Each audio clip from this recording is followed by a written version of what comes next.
এইভাবে আর কতদিন চলবে ইমরান? তোমার কি বিবেক জ্ঞান বলতে কিছুই নেই? বরাবরের মতো নিশ্চুপ আমি। আজব ছেলে তো তুমি। আমার প্রশ্ন কানে যাচ্ছে না তোমার নাকি? হ্যাঁ, চিৎকার শুনে আমি ভয়ে চুপসে আছি, আর পার্কের সবাই চেয়ে আছে আমাদের দিকে। হয়তো মজা নিচ্ছে সবাই। দেখো আমার পক্ষে আর রিলেশন রাখা সম্ভব না। কেন? কেন তা জানিস না তুই? তোর মতো ছেলে আমার পায়ের নিচে পড়ে থাকে, বুঝছিস? ভাবছিলাম প্রেম করে পরে তোরে শুধরে নিব, কিন্তু শুধরানো তো কি, উল্টো আরো খ্যাত হতে লাগলো। ছোট লোক, তোর কাছে শার্ট চেঞ্জ করারও টাকা নেই নাকি? হ্যাঁ, হয়েছে নীলা, প্লিজ থামো এবার। এসব আর ভালো লাগছে না। দেখতেছো সবাই প্রেম করতে, দেখতেছে সবাই প্রেম করতে, কিন্তু তুমি এগিয়ে এসেছো। আমার মতোই আমি থাকি, কারো কথা শুনে চলার ইচ্ছা আমার নেই। আর হ্যাঁ, আমার টাকা নাই তাই কিনি না। হয়েছে, আর কিছু শুনতে চাও? অপমান না করলেও পারতে। ও এই অপমান সেই লাগছে তোমার গায়ে, সেরকম তাই না? তোমার জন্য যে আমার বান্ধবীগুলো অপমান করে আমায়, সেটা আমার ভালো লাগে না। আমার লাগে না? ও সেটা তো তোমার লাগবে না, কারণ তারা তো আমায় অপমান করেছে, তোমায় না। যত সব খ্যাত। বলেই চলে গেল নীলা, আর আমি পার্কেই দাঁড়িয়ে আছি। সব লোকের সিনেমা দেখা শেষ, তারাও যে যার বয়ফ্রেন্ড গার্লফ্রেন্ডের দিকে চলে গেল। হয়তো তারা ভাবছে মেয়েটাই বা এতদিন কি করে রিলেশনে ছিল এই উজবুক ছেলেটার সাথে। গাধা একটা এখন। আমার পরিচয়টা দেই, আমি ইমরান, ইন্টার দ্বিতীয় বর্ষের ছাত্র। মাকে হারিয়েছি যখন ক্লাস 3-তে পড়ি। এরপর বাবা। নতুন বিয়ে করলে অশান্তি চলে আসে আমার জীবনে। সব মা তো আর মা হয় না, কিছু মা রাক্ষসীও হয়, যেমনটা আমার কপালে জুটেছে। বাবার অভাব নেই কোনো কিছুর, আর তার অন্য 2 ছেলেরও অভাব নেই। অভাব শুধু আমার একারই, কারণ চাইলেও কিছু পারি না। আমার মোট শার্ট 2টা, প্যান্ট 2টা। আমার আমার মোট শার্ট 2টা, প্যান্ট 2টা, তাও একটা কলেজে যাওয়ার জন্য, আর অন্যটা বাসায় আর বাইরে। পরে যাই বাসায়, আর সময় পাই কোথায় শার্ট পরা? সারাদিন তো বাসার কাজ করতেই চলে যায়, কাজ না করলে আবার ভাত বন্ধ। এক শার্ট পরে যাই জন্যই নীলা কথা শোনালো। আজ মাঝে মাঝে কথাগুলো অসহ্য লাগে। শুধু নীলা না, আরো অনেক মেয়েই বলেছে মাঝে মাঝে ইচ্ছে করে নিজেকে পাল্টাই, কিন্তু কিভাবে পাল্টাবো? আমার কাছে তো আর টাকা নেই। বাবাও মায়ের কথায় উঠে আর বসে, তাই আমার কথা আর ভাবেও না খুব অবাক লাগে আমার। যেখানে আমি চোখের মনি ছিলাম সেখানে আজ। আসলে সময়ের সাথে মানুষগুলাও বদলে যায়। চলুন, শুরুটা কিভাবে হয়েছিল তা বলি আপনাদেরকে।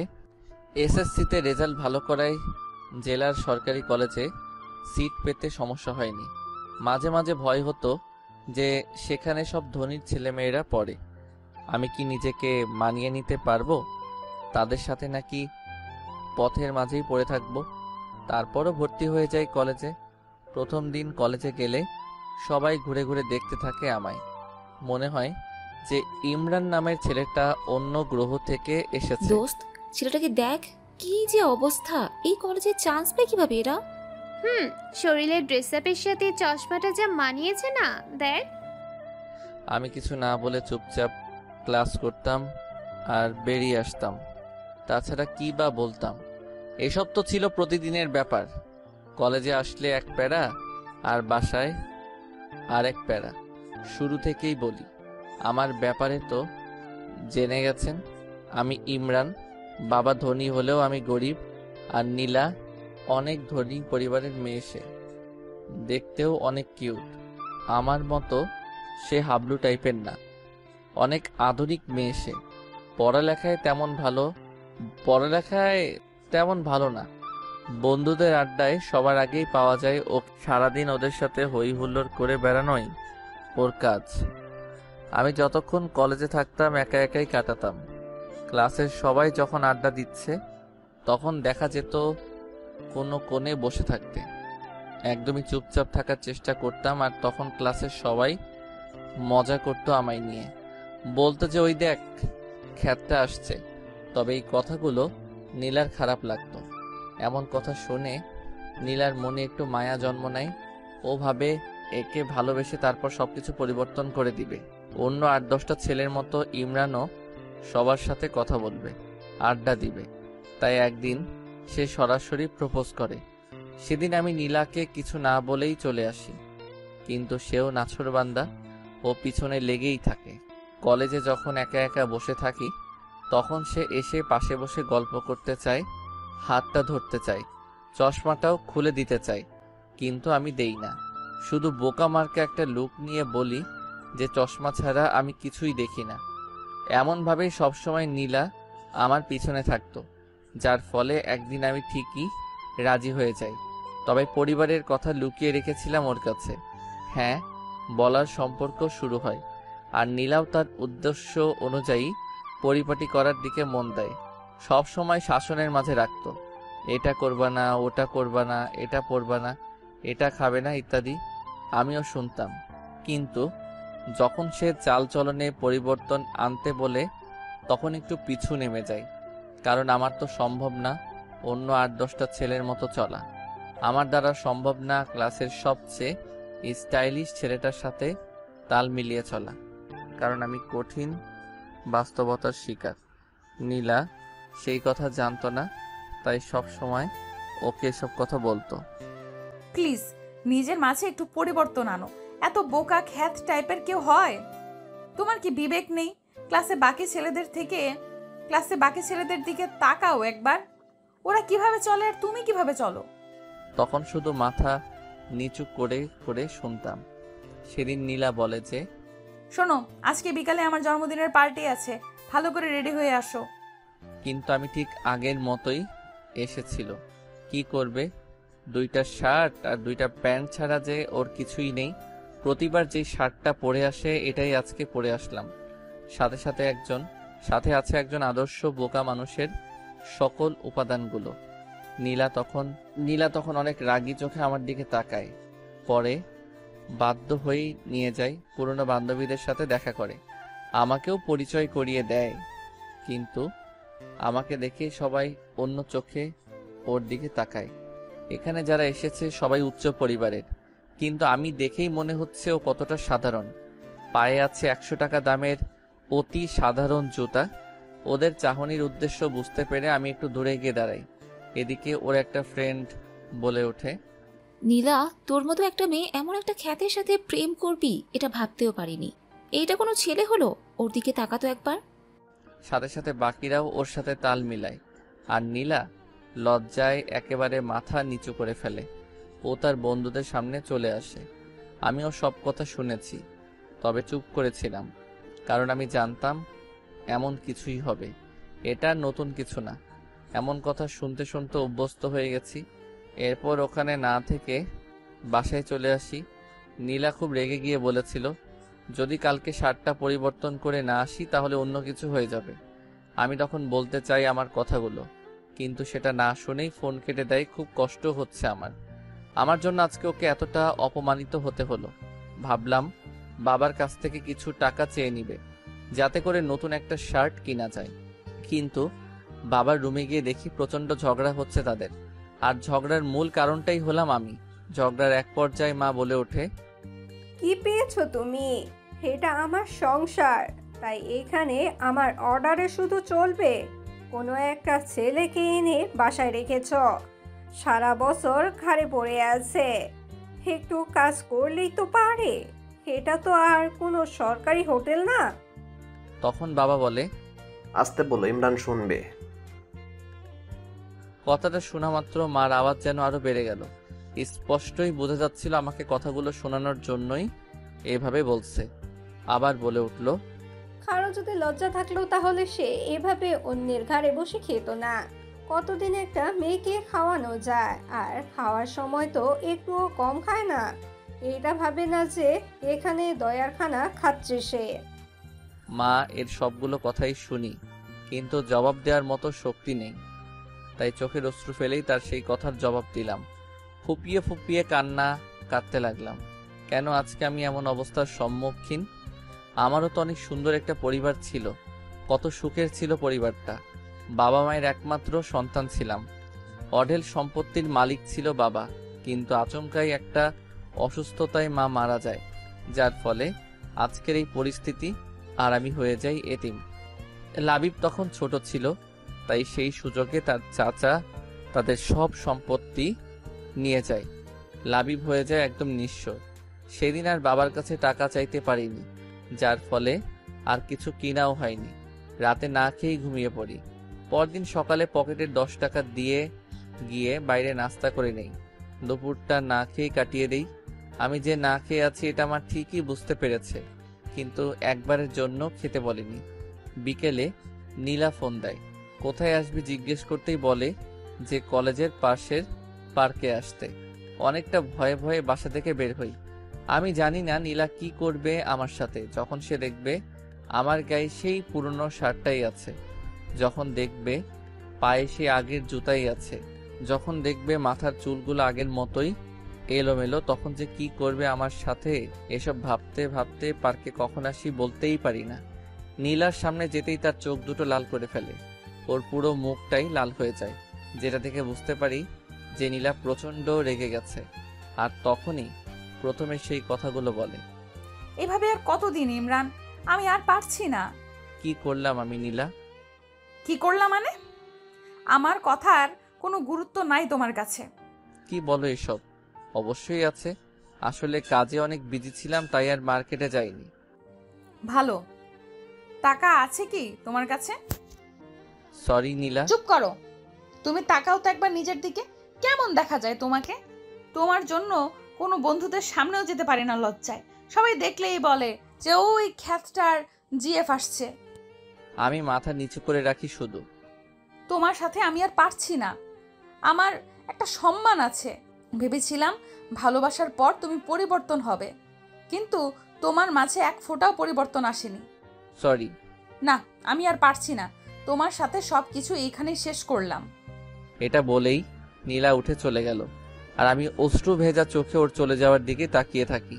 এছাড়া কি বা আর করতে পারি? এই মুহূর্তে প্রচণ্ড কষ্ট হচ্ছে, গাল বেয়ে বেয়ে চোখের পানি পড়ছে। আমি জানি নীলা আমার সম্পর্কে কিছুই জানে না, তাই এমন করেছে, কিন্তু সে কি করবে? তার তো কিছুই করার নেই। তারও তো মান সম্মান আছে। মনে হচ্ছে নিঃশ্বাস এখনই বন্ধ হয়ে যাবে। আস্তে আস্তে উঠে দাঁড়িয়ে সোজা চলে যাই নদীর পাড়ে। সেখানে গিয়ে বসে চোখ থেকে চশমাটা খুলে ইচ্ছা মতো কেঁদে নেই। যদি মা থাকতো, কারো দয়ার পাত্র হয়ে থাকতে হতো না, এতটা অসহায়ও থাকতে হতো না। একটু পর চোখের পানিটা মুছে আকাশের দিকে তাকাই আর চিৎকার করে বলতে থাকি, আল্লাহ, কেন তুমি এমন করলে আমার সাথে? কি দোষ করেছিলাম আমি? কেন এত কষ্ট দাও আমাকে? কেন আমার মাকে কেড়ে নিলে আমার কাছ থেকে? কেন তার আদর ভালোবাসা আমাকে পেতে দিলে না? আমার এখনো মনে পড়ে, ছোটবেলায় চুল কাটাইতে চাইতাম না, জন্য মা জোর করে বাবার সাথে পাঠাই দিত। আর এখন সেই চুল কাটাতে চাইলেও টাকা নেই। ঈদের দিনে সকালে উঠে মা এসে আগে আমায় আমার গিফট দিত, কত আদর করেই না লাচ্ছা খাওয়াই দিত। আর এখন আমার সৎ ভাইদের সৎ মা খাওয়াই দেয়, ঈদের ড্রেস দেয়। আমি শুধু চেয়ে দেখি, কি আর করব, মা নেই যে। কিছুক্ষণ পর খেয়াল হলো যে অনেক রাত হয়ে গেছে, সাথে প্রচণ্ড ক্ষুধা একদম সহ্য করতে পারি না, তাই বাসার দিকে এগিয়ে যাই। বাসায় আবার যে কি অপেক্ষা করছে কোনো কাজই করা হয়নি। বাসার সিদ্ধান্ত নেই, যত কিছুই বলুক কান পেতে সেগুলো শুনবো আর খেয়ে নিব। বাসায় মা বসে বসে টিভি দেখছিল, কিন্তু আমি এসে কলিং বেল বাজাতেই উনি প্রচণ্ড বিরক্ত হন। প্রথমে ভেবেছিলেন ওনার স্বামী এসেছে, কিন্তু দরজা খুলে যখন দেখেন আমি দাঁড়িয়ে আছি, তখন ওনার রক্ত গরম হয়ে যায়। প্রচণ্ড রেগে কথা বলে, থাকিস কই? এত রাতে কেউ বাসায় আসে? এটা কি নিজের বাসা পাইছস? থাকছস অন্যের বাসায়, লজ্জা করে না? আবার এত রাত করে বাসায় ফিরস? চুপ করেই কথাগুলো শুনতে থাকি, কিছুই বলার নেই। রুমে এসে কিছুক্ষণ শুয়ে থাকি, তারপর ক্ষুধার জ্বালায় মায়ের সামনে যাই। ওনার সামনে গিয়ে দাঁড়াতেই উনি রাগী চোখে তাকায়। একটু ভয় পেলেও বাধ্য হয়ে বলি যে, মা, খাওয়ার মতো কিছু আছে? খুব ক্ষুধা লেগেছে। এই পাইছস কি তুই? হ্যাঁ, তোর খাওয়া দেখে মনে হচ্ছে না তোর মা এখানে কোনো হোটেল দিয়ে রাখছে। বিনা পয়সায় তো 15 বছর পার করলি, আর কতদিন? খাবি অন্যের ঘাড়ে? মা, আমি একটা চাকরি পাই, তারপর আপনাদের সব টাকা শোধ করে দেব। প্লিজ এখন আমাকে কিছু খেতে দিন, খুব ক্ষুধা লেগে আছে। আমার ঠেকা পড়ে নাই তোকে খাওয়ানোর।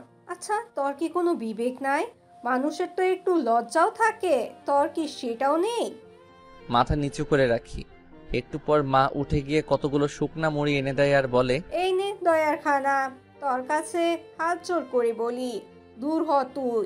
এত আপদ ভালো লাগে না আর। উফ, হাল্লা বাঁচাও। ততক্ষণে চোখ থেকে অশ্রু পড়া শুরু করেছে। খাওয়ার ইচ্ছেটাই চলে গেছে, না খেয়ে রুমে চলে আসে আর প্রচন্ড কান্না করি। তবে সেটার কোনো শব্দ নেই, সিদ্ধান্ত নেই যে আর থাকবে না এখানে। জানিও না কোথায় যাব, তবে এটা নিয়ে ভাবিও না। খাতা কলম নিয়ে বসে যাই। উদ্দেশ্য বাবাকে একটা চিঠি লেখা। চিঠি লেখা শুরু করে দিলাম। আব্বু, কেমন আছো? নিশ্চয়ই অনেক ভালো আছো, তাই না? জানো, আমিও অনেক ভালো আছি। প্রতিদিন সকালে মা নামক পাষণ্ড মানুষটা আমাকে অনেক আদর করে, কতগুলো বকা দেয়। প্রতিবার খাওয়ার সময় কত সুন্দর করে আমাকে বিভিন্ন কথা বলে। আচ্ছা, তুমি কি সেটা শোনো না, দেখো না, নাকি দেখেও না দেখার ভান করো? কষ্ট হয় না তোমার সেই ছোট্ট ইমরানের জন্য? জানো, আজকে প্রায় একদিন না খেয়ে আছি। তুমি জানো আমি ক্ষুধা একদমই সহ্য করতে পারি না, কিন্তু দেখো আমি ঠিকই এখন পারছি। আমি না অনেক পরিবর্তন হয়ে গেছি। এখন আর কাঁদি না, কাউকে জড়িয়েও ধরি না, শুধু চুপচাপ থাকি আর ভাবি, হয়তো মা থাকলে আমার সাথে কখনো এমন হতো না। কোথায় হারিয়ে গেলে? অনেক ভালোবাসি তোমাকে, সত্যি অনেক ভালোবাসি।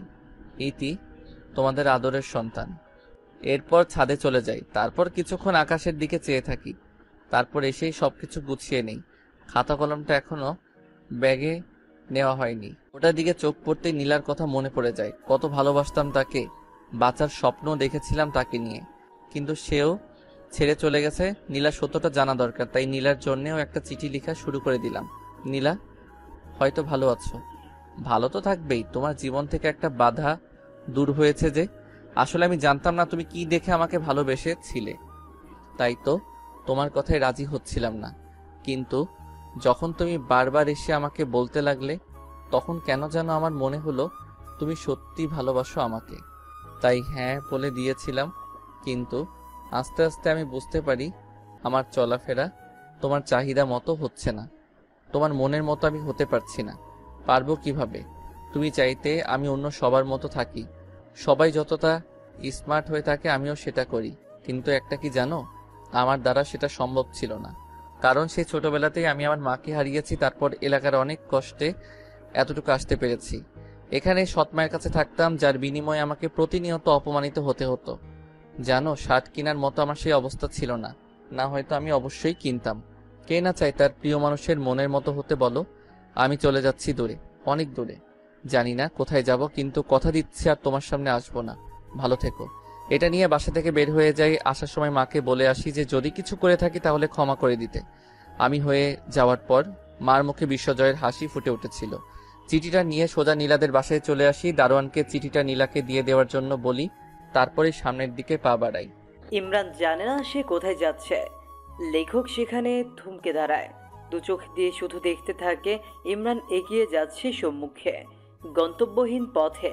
তার সাথী হিসেবে আছে হাজারো অব্যক্ত কথা আর বুক চিরে দেওয়ার মতো কষ্ট। একটা সময় ইমরান মিলিয়ে যায় রাতের অন্ধকারে, আর দেখা যায় তাকে।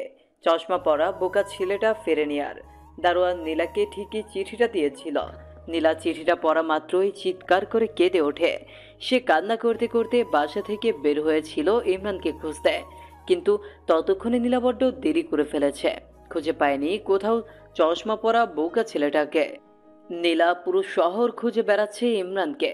ফেসবুকে বিভিন্ন গ্রুপে ছবি দিয়ে পোস্ট করেছে, কিন্তু তাতেও কিছু হয়নি। মাঝে মাঝে ভাবে যে ইমরান আছে কি পৃথিবীতে। না, ইমরান যেতে পারে না। ঠিক এই বিশ্বাসটা নিয়েই খুঁজতে থাকি ইমরানকে। কিন্তু এই পৃথিবীতে এত মানুষের ভিড়ে কাউকে খুঁজে পাওয়া কি এতটাই সোজা? এভাবেই চলতে থাকে দিন। আর দেখতে দেখতে পরীক্ষাও চলে আসে। নীলা ভাবে ইমরান হয়তো এইচএসসি পরীক্ষা মিস করবে না, তাই সে প্রতিটা দিন সবার আগে এক্সাম হলে চলে যায়। কিন্তু এতেও কোনো কাজ হয়নি। যে চলে যায় সে একেবারেই চলে যায়, ফেরার জন্য হয়তো চলে যায় না। এর মধ্যে ঘটে যায় অন্য এক কাণ্ড। ফেসবুকে হঠাৎ মেসেজ রিকোয়েস্ট চেক করতে ইচ্ছে হলো নীলার। মেয়ে মানুষ তো অনেক মেসেজ রিকোয়েস্ট আসে, কিন্তু কখনো তা চেক করে না। আজ কেন জানি ইচ্ছে হলো চেক করতে। চেক করার এক পর্যায়ে একটা মেসেজ দেখিয়ে নীলার চোখ আটকে যায় সেখানে। আজ থেকে 3 মাস আগের মেসেজ এটা। হ্যালো, আপনি যে ছেলেটার পিক গ্রুপে দিয়েছেন তার মতো কাউকে আমি সিলেটে দেখেছি। হোয়াট? সিলেট? ভাইয়া আপনি কোথায় এখন? প্লিজ একটু তাড়াতাড়ি বলেন না। হ্যালো ভাইয়া, আপনি কি লাইনে আছেন? অপরদিকে কোনো রেসপন্স আর আসে না। হতে পারে আইডির মানুষটা আর ফেসবুক চালায় না। আম্মু, আম্মু। কি হয়েছে মা? মা, আমি সিলেট যাব। এরপর সব খুলে বলে তার মাকে। তা তোর বাবাকে কি বলবি? তুমি ম্যানেজ করো না প্লিজ। ওকে দেখি। আচ্ছা চল একটা প্ল্যান করি। কি প্ল্যান আম্মু? শোন, ওখানে গিয়ে তোর খালার বাসায় উঠবি। তারপর তোর বাবাকে বলবি আমি এখান থেকে অ্যাডমিশন কোচিং করব। তানহা আছে, ওখানে একসাথে যাওয়া আসা করবি। বেশ হবে, তাই না? হোয়াট আইডিয়া আম্মু, love you. I love you to my sweet মামনি। আসলে নীলা আর ওর মায়ের সম্পর্কটা অত্যন্ত মধুর। অনেক মেয়েরই মায়ের সাথে এরকম ভাব থাকে। আপনাদের কারো এরকম মা থাকলে অবশ্যই অবশ্যই বলবেন কমেন্টে। এরপর প্ল্যান অনুযায়ী চলে যায় সিলেট। সেখানে তার ছোট মামুনি, খালু আর তার সমবয়সী এক বোন যার নাম তানহা আছে। বাসে উঠলে পরের দিন গিয়ে বাস স্টপে নামে। এরপর তার বোন নিতে আসলে তার সাথে চলে যায়। হ্যালো মামুনি, কেমন আছো? আমি ভালো মা, তুই? মামুনি তুমি কিন্তু আরো মোটু হইছো। সে কথা বলিও না, বসে বসে শুধু গিললেই হবে। কি বললা তুমি? আমি গিলি আর তুমি বসে থাকো মনে হয়। দিন দিন ডায়েট কন্ট্রোলে না রেখে বাড়াচ্ছে আর আমাকে বলতে আসছে এখন। নীলা চল, উপরে এতে ঝগড়া থামবে না এখন। দেখলি আমি এসেই বাজায় দিলাম ঝগড়া। এখন দেখবি আরো কত ঝগড়া লাগে। রাতে দুইজনকে ঝগড়া শেখাবো। আল্লাহ গো, তুই পারিস নীলা। ওই, আমি না পারলি কি তুই পারবি? আচ্ছা বল, এখন হঠাৎ তোর জেলার কোচিং বাদ দিয়ে এখানে কারণটা কি? কোনো কারণ নাই, এমনিতেই তোর সাথে থাকবো তাই। ওই দেখ, আমার সামনে কোনো রকম চালাকি চলবে না, সত্যি করে বল। ইমরানের কথা বলছি না তোকে? ওই খ্যাতটা তো কি করছে হাদারাম? ওকে সেদিন অনেক অপমান করি জন্মদিনে। তারপর থেকে অনেক খুঁজেছি আর পাইনি, এই চিঠিটা পাইছি শুধু। এরপর তানহা চিঠিটা পড়ে সেও নিজেকে আর সামলাতে পারে না। নীলা একটা মা কিভাবে এরকম হতে পারে? এরা মা না অন্য কিছু? বাদ দে, আমাদের কাজ ওকে খুঁজে বের করা। তাই করতে হবে। পর কোচিং, বাসা, শহর সব জায়গা খুঁজেছে, কিন্তু কপাল খারাপ, কোথাও পায়নি। খুঁজে পায়নি সেই আইডি থেকে কোনো সিগন্যাল। এদিকে আস্তে আস্তে দিনও যেতে থাকে। ভর্তি পরীক্ষা, অনার্স সব শেষ। ইমরানের কথা মনে করতে করতে যে কিভাবে 4টা বছর কেটে গেল নীলার জীবন থেকে। মাঝে মাঝে এইসব মনে করে অনেক হাসি পায়। নীলা এতদিন যে খুঁজেনি তা কিন্তু না। প্রতিটা দিন যেখানে গেছে সেখানেই খুঁজে বেরিয়েছে, কিন্তু পায়নি। দেশের প্রায় সব জায়গায় খুঁজেছে নীলা। মাঝে মাঝে ভাবে যে সামান্য দেশের মানুষগুলোর মাঝে নিজের ভালোবাসাকে খুঁজে পাচ্ছে না। তাহলে কি ভালোবাসলো সে? নীলা মা, ওর তাড়াতাড়ি, আজ তোর ইন্টারভিউ না? আজ নীলা জবের ইন্টারভিউ দিতে যাচ্ছে। জীবনে যাই হোক, কখনো পড়াশোনার সামনে মাথা নত করেনি, তাই আজ এই জায়গায় এসে দাঁড়িয়েছে। হ্যাঁ আম্মু, উঠতেছি। আয় নাস্তা খেয়ে নে। উফ আম্মু, সকালে ডিম খেয়ে গেল, ইন্টারভিউ ডিম পাবো। চুপচাপ খেয়ে নে। ওকে ওকে। আম্মু আম্মু, গেলাম আমি। বাবা কোথায়? এই যে আমি এসে গেছি। চললাম, বাই। ওকে, সাবধানে যাস। ওকে।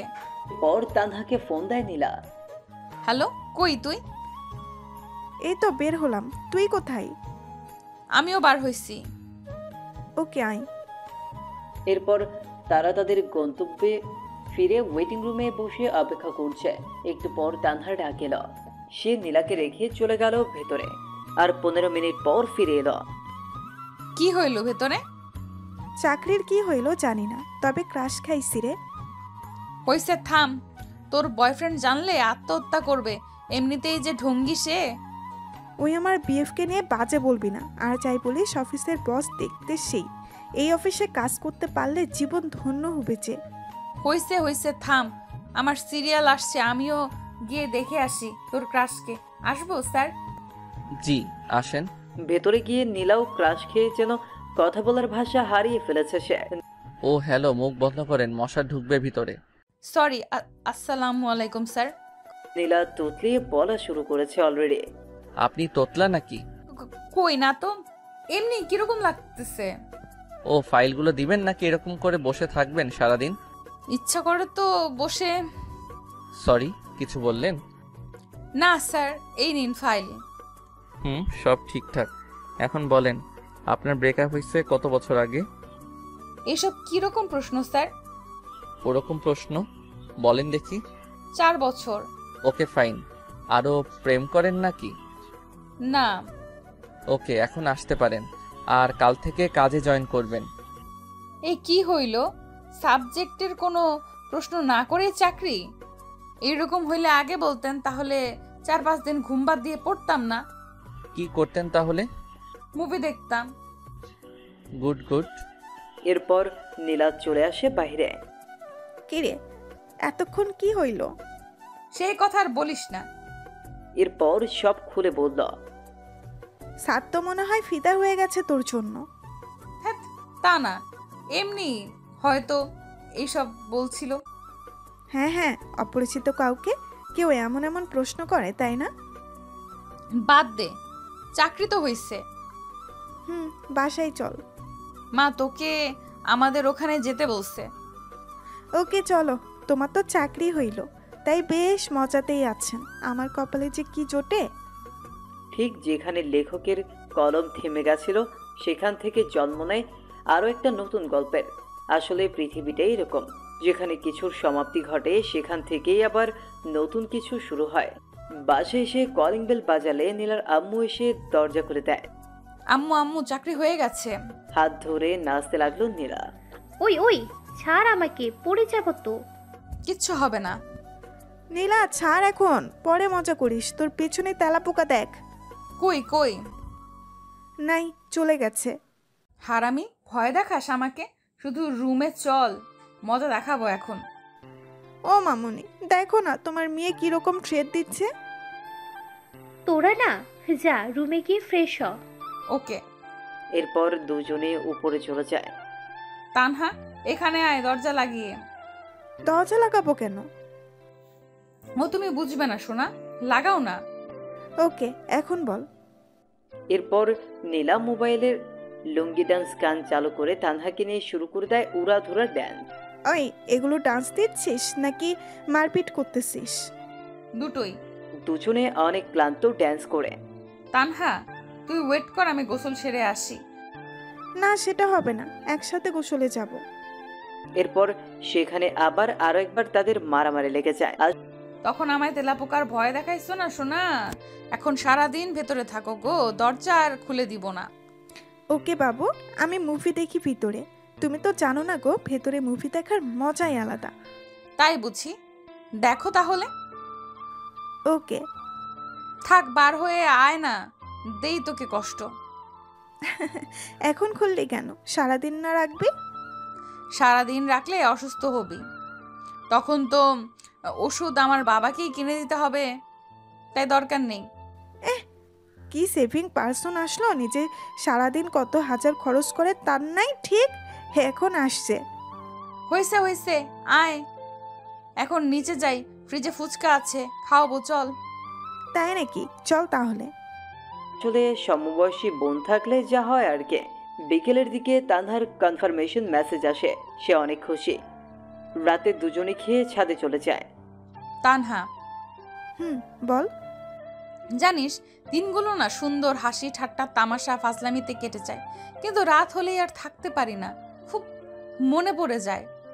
আসলেই রে, রাতগুলো এরকম, রাতগুলো দিনের বাহিরে অবরোধ ভেদ করে ভেতরের মানুষগুলোকে বের করে দেয়, যার চিত্র দিনের বেলা থেকে সম্পূর্ণ আলাদা। ঘুমাবো চল, কাল প্রথম অফিস, তাই লেট করা যাবে না। হ্যাঁ চল। এরপর রাতটা কেটে যায়। পরদিন সবার কাছ থেকে দোয়া নিয়ে পা বাড়ায় অফিসের দিকে। অফিসে গেলে পিয়ন নীলা আর তানহার ডেস্ক দেখিয়ে দেয়। তারা দুজন পাশাপাশি কাজ করবে এইসব সম্পর্কে তো তারা কিছুই জানে না। একটু পর পিয়ন এসে বলল, স্যার আপনাদের দুজনকেই ডেকেছে। এরপর চলে যায় সোজা বসের রুমে। স্যার আসবো? আসুন। তা মিস নীলা অ্যান্ড তানহা, কেমন লাগছে নতুন অফিস? বেশ ভালোই। আর বস তো আরো ভালো। তাই নাকি? তো কি দেখলেন ভালোর? এই তো পুরাই ক্রাশ। তানহা, আমি কিন্তু আপনার বস। না রাখেন তো, আমি বস টস বলতে পারবো না, ভাইয়া বলে ডাকবো প্লিজ। ওকে, তো যে জন্য ডেকেছি এই হচ্ছে তোমাদের ফাইল, এগুলো কমপ্লিট করে দিও। আপনার নামটা কি ভাইয়া? নীলা শুধু চুপ হয়ে তানহার কথা শুনতেছে। মেয়েটা যে এত বেশি কথা বলে। নাম শুনে কি হবে? ভাইয়া বলে ডাকবো, আর ভাইয়ার নামটা জানবো না? তাই, আমার নাম সাজিদ। ওকে, আর তুমি করে বলবো। যা ইচ্ছে বলিও, এখন যাও কাজ করো। Okay bye. আরও শোনো, বলেন। লাঞ্চ টাইমে একসাথে খাবো। ওকে ভাইয়া। এরপর যে যার কাজে মন দেয়। এইদিকে লাঞ্চের টাইম কোন দিক দিয়ে চলে যায় তা সাকিব বুঝতেই পারে না। ভাইয়া একটু সময় হবে কি? তোমার ক্ষুধা লাগছে অনেক তো। ও সরি, আমার তো মনেই নেই, তো তোমরা আগে মনে করে দিবা না? আপনি যে মনোযোগ দিয়ে কাজ করতেছেন, কিভাবে ডিস্টার্ব দেই বলেন? ওকে, চলো এখন। এরপর লাঞ্চ শেষ করে আবার সবাই যে যার কাজে চলে যায়। অফিস টাইম শেষ হলে বাসায় চলে যায় সবাই। আমজাদ চাচা সবার বাসায় তাদের জন্য কেউ না কেউ অপেক্ষায় থাকে তাদের জন্য, তাই তারা অফিস ছুটি হলে চলে যায়। কিন্তু আমার বাসায় তেমন কেউ নেই। তাছাড়া ওরা যে টাইম দেয়, আমিও যদি তাই করি তাহলে তো ওদের আর আমার মাঝে কোনো পার্থক্য থাকবে না। চাচা, আপনি চলে যান, আমি কাজ শেষ করে চলে যাব। ওকে ঠিক আছে। এরপর সাজিদ কাজ শেষ করে সোজা চলে যায় পার্কের দিকে। সেখানে কিছু এতিম ছেলে মেয়ে আছে, তাদের সাথে গল্প করে। রাতের খাবার খেয়ে বাসায় যায়। এভাবেই দিন চলে যায় ইমরানের। দেখলি বসকে কিরকম হাতে করে নিলাম একদিনে? দেখলাম, ট্যালেন্ট আছে তোর, আর তাই তো ওরকম ঢ্যাঁড়সের মতো বিএফ জোটাইছিস। আরে ওটার কথা বাদ দে তো। ও থাকাও যে না থাকাও সে। সারাদিনে কি একবারও বলেছে আমার সাথে কথা বলে নাই? ওর সাথে ব্রেকআপ করতেই হবে আজ। তা করিস পরে, ক্ষুধা লাগছে, খাবো চল। মামনি খাইতে দাও, ক্ষুধা লাগছে। ওকে বস দিচ্ছি। জানো আজ কি করছে তানহা? কি? বসকে একদম পটিয়ে ভাই ডাকা শুরু করছে। তুমি বলো তো ঠিক করছি না। এখন কাজে ভুল হলে বা লেট করে গেলে কিচ্ছু বলবে না। একদম ঠিক করেছিস মা। এরপর খাওয়া শেষে ঘুম আর ঘুম দিবে। উঠে অফিস। আবার আগের দিনের মতো বসের রুমে চলে যায় তারা। আগের দিন তো সাজিদ ডাকেনি, তানহা নিজেই চলে গেছে। ভাইয়া আসবো? আসো। কেমন আছো ভাইয়া? আলহামদুলিল্লাহ, তোমরা? কাজ করতে করতে বলল, আমরাও ভালো। ভাইয়া তুমি কি সবসময় কাজ করো এমন? এটা ছাড়া তো আর কোনো কিছু নেই জীবনে, তাই এটাই করি শুধু। জীবনে বলতে? ওসব তোমাদের বুঝতে হবে না। তো ভাইয়া কাল বাসায় গেছো কয়টায়? 9টার দিকে। এতক্ষণ কি অফিসে ছিলা? মাগরিবের পর অফিস থেকে বার হইছি। এরপর কি করছো যে বাসায় যেতে এত লেট হইছে? তোমাকে জানা লাগবে না এত কিছু, নিজের কাজ করো, যাও। ভাইয়া আমি না তোমার বোন, আমাকে বলবো না? দেখো, কোনো ইমোশনাল ব্ল্যাকমেল করবা না, কাজে যাও, লাঞ্চে কথা হবে। ধ্যাত। এরপর নীলা তানহা চলে আসে। কি ভাব নিয়ে কথা বললো দেখছিস, আর তুই তারপরও আগ বাড়িয়ে কথা বলছিস। আজব তো, কোথায় ভাব নিল? এখন ব্যস্ত আছে জন্য বললো যে লাঞ্চ টাইমে কথা বলবে। আচ্ছা একটা কথা বলতো, ভাইয়ার কি গার্লফ্রেন্ড আছে? এইরকম ছেলে আবার না থাকে গার্লফ্রেন্ড? আসলে যে এর গার্লফ্রেন্ড হবে সে অনেক লাকি, তাই না? তোর মাথায় এইসব চিন্তা কেন কাজ করে? চুপচাপ কর। এরপর লাঞ্চ টাইমে খাওয়া শেষ করে একটু গল্প করে আবার কাজে লেগে পড়ে। আস্তে আস্তে অফিসের সময় শেষ। আচ্ছা চাচা, আমাদের বস কি প্রতিদিন এরকম লেট করে বাসায় যায়? মা। তো লেট করার কারণ কি? উনি বলেন যে আমিও যদি কর্মচারীদের মতো একই সময় দেই তাহলে তারা আমার মধ্যে পার্থক্য কি? আর বাসায় কেউ নেই, তাই যত সময় পাই কাজে লাগাই। আর কি কি করেন উনি? এই তো প্রতিদিন পার্কে যাব, এতিম ছেলেদের সাথে গল্প করব, তাদের সাথে খেলে খাওয়া দাওয়া করে তারপর বাসায় যাই। ওকে চাচা, ভালো থাকবেন। যাই তাহলে। ঠিক আছে মা, সাবধানে যেও। নীলা আসছে, ছেলেটা অন্যরকম। যতই তার বিষয়ে জানতেছি ততই ব্যাপারটা ঘোলাটে লাগতেছে। প্রপোজ করবো নাকি বলতো? ওই, তুই না ভাইয়া বলিস? ভাইয়ার জন্য কি প্রপোজ করা যাবে না? ওই আমার কোন জন্মের ভাই? হ্যাঁ, আজীব মানুষ তুই রে, যা ইচ্ছা কর। এরপর তারা আবার পরের দিনের জন্য প্রিপারেশন নিচ্ছে। অফিসে গিয়ে তানহা সোজা চলে গেল সাজিদের রুমে। হাই কেমন আছো? ভাই একটা কথা বলি। বলো। ধরো আমি যদি তোমায় প্রপোজ করি তখন তুমি কি করবা? দেখো, এরকম মন মানসিকতা নিয়ে যদি এখানে আসো তাহলে আসতে পারো। এখন এটা অফিস, প্রেম করা জায়গা না। আর হ্যাঁ, আমি তোমায় বোন ভাবি, অন্য কিছু না। আর এর থেকে বেশি বাড়াবাড়ি করলে এটাও হারাবা। সো বোনের মতোই থাকো, এতেই ভালো। ওকে।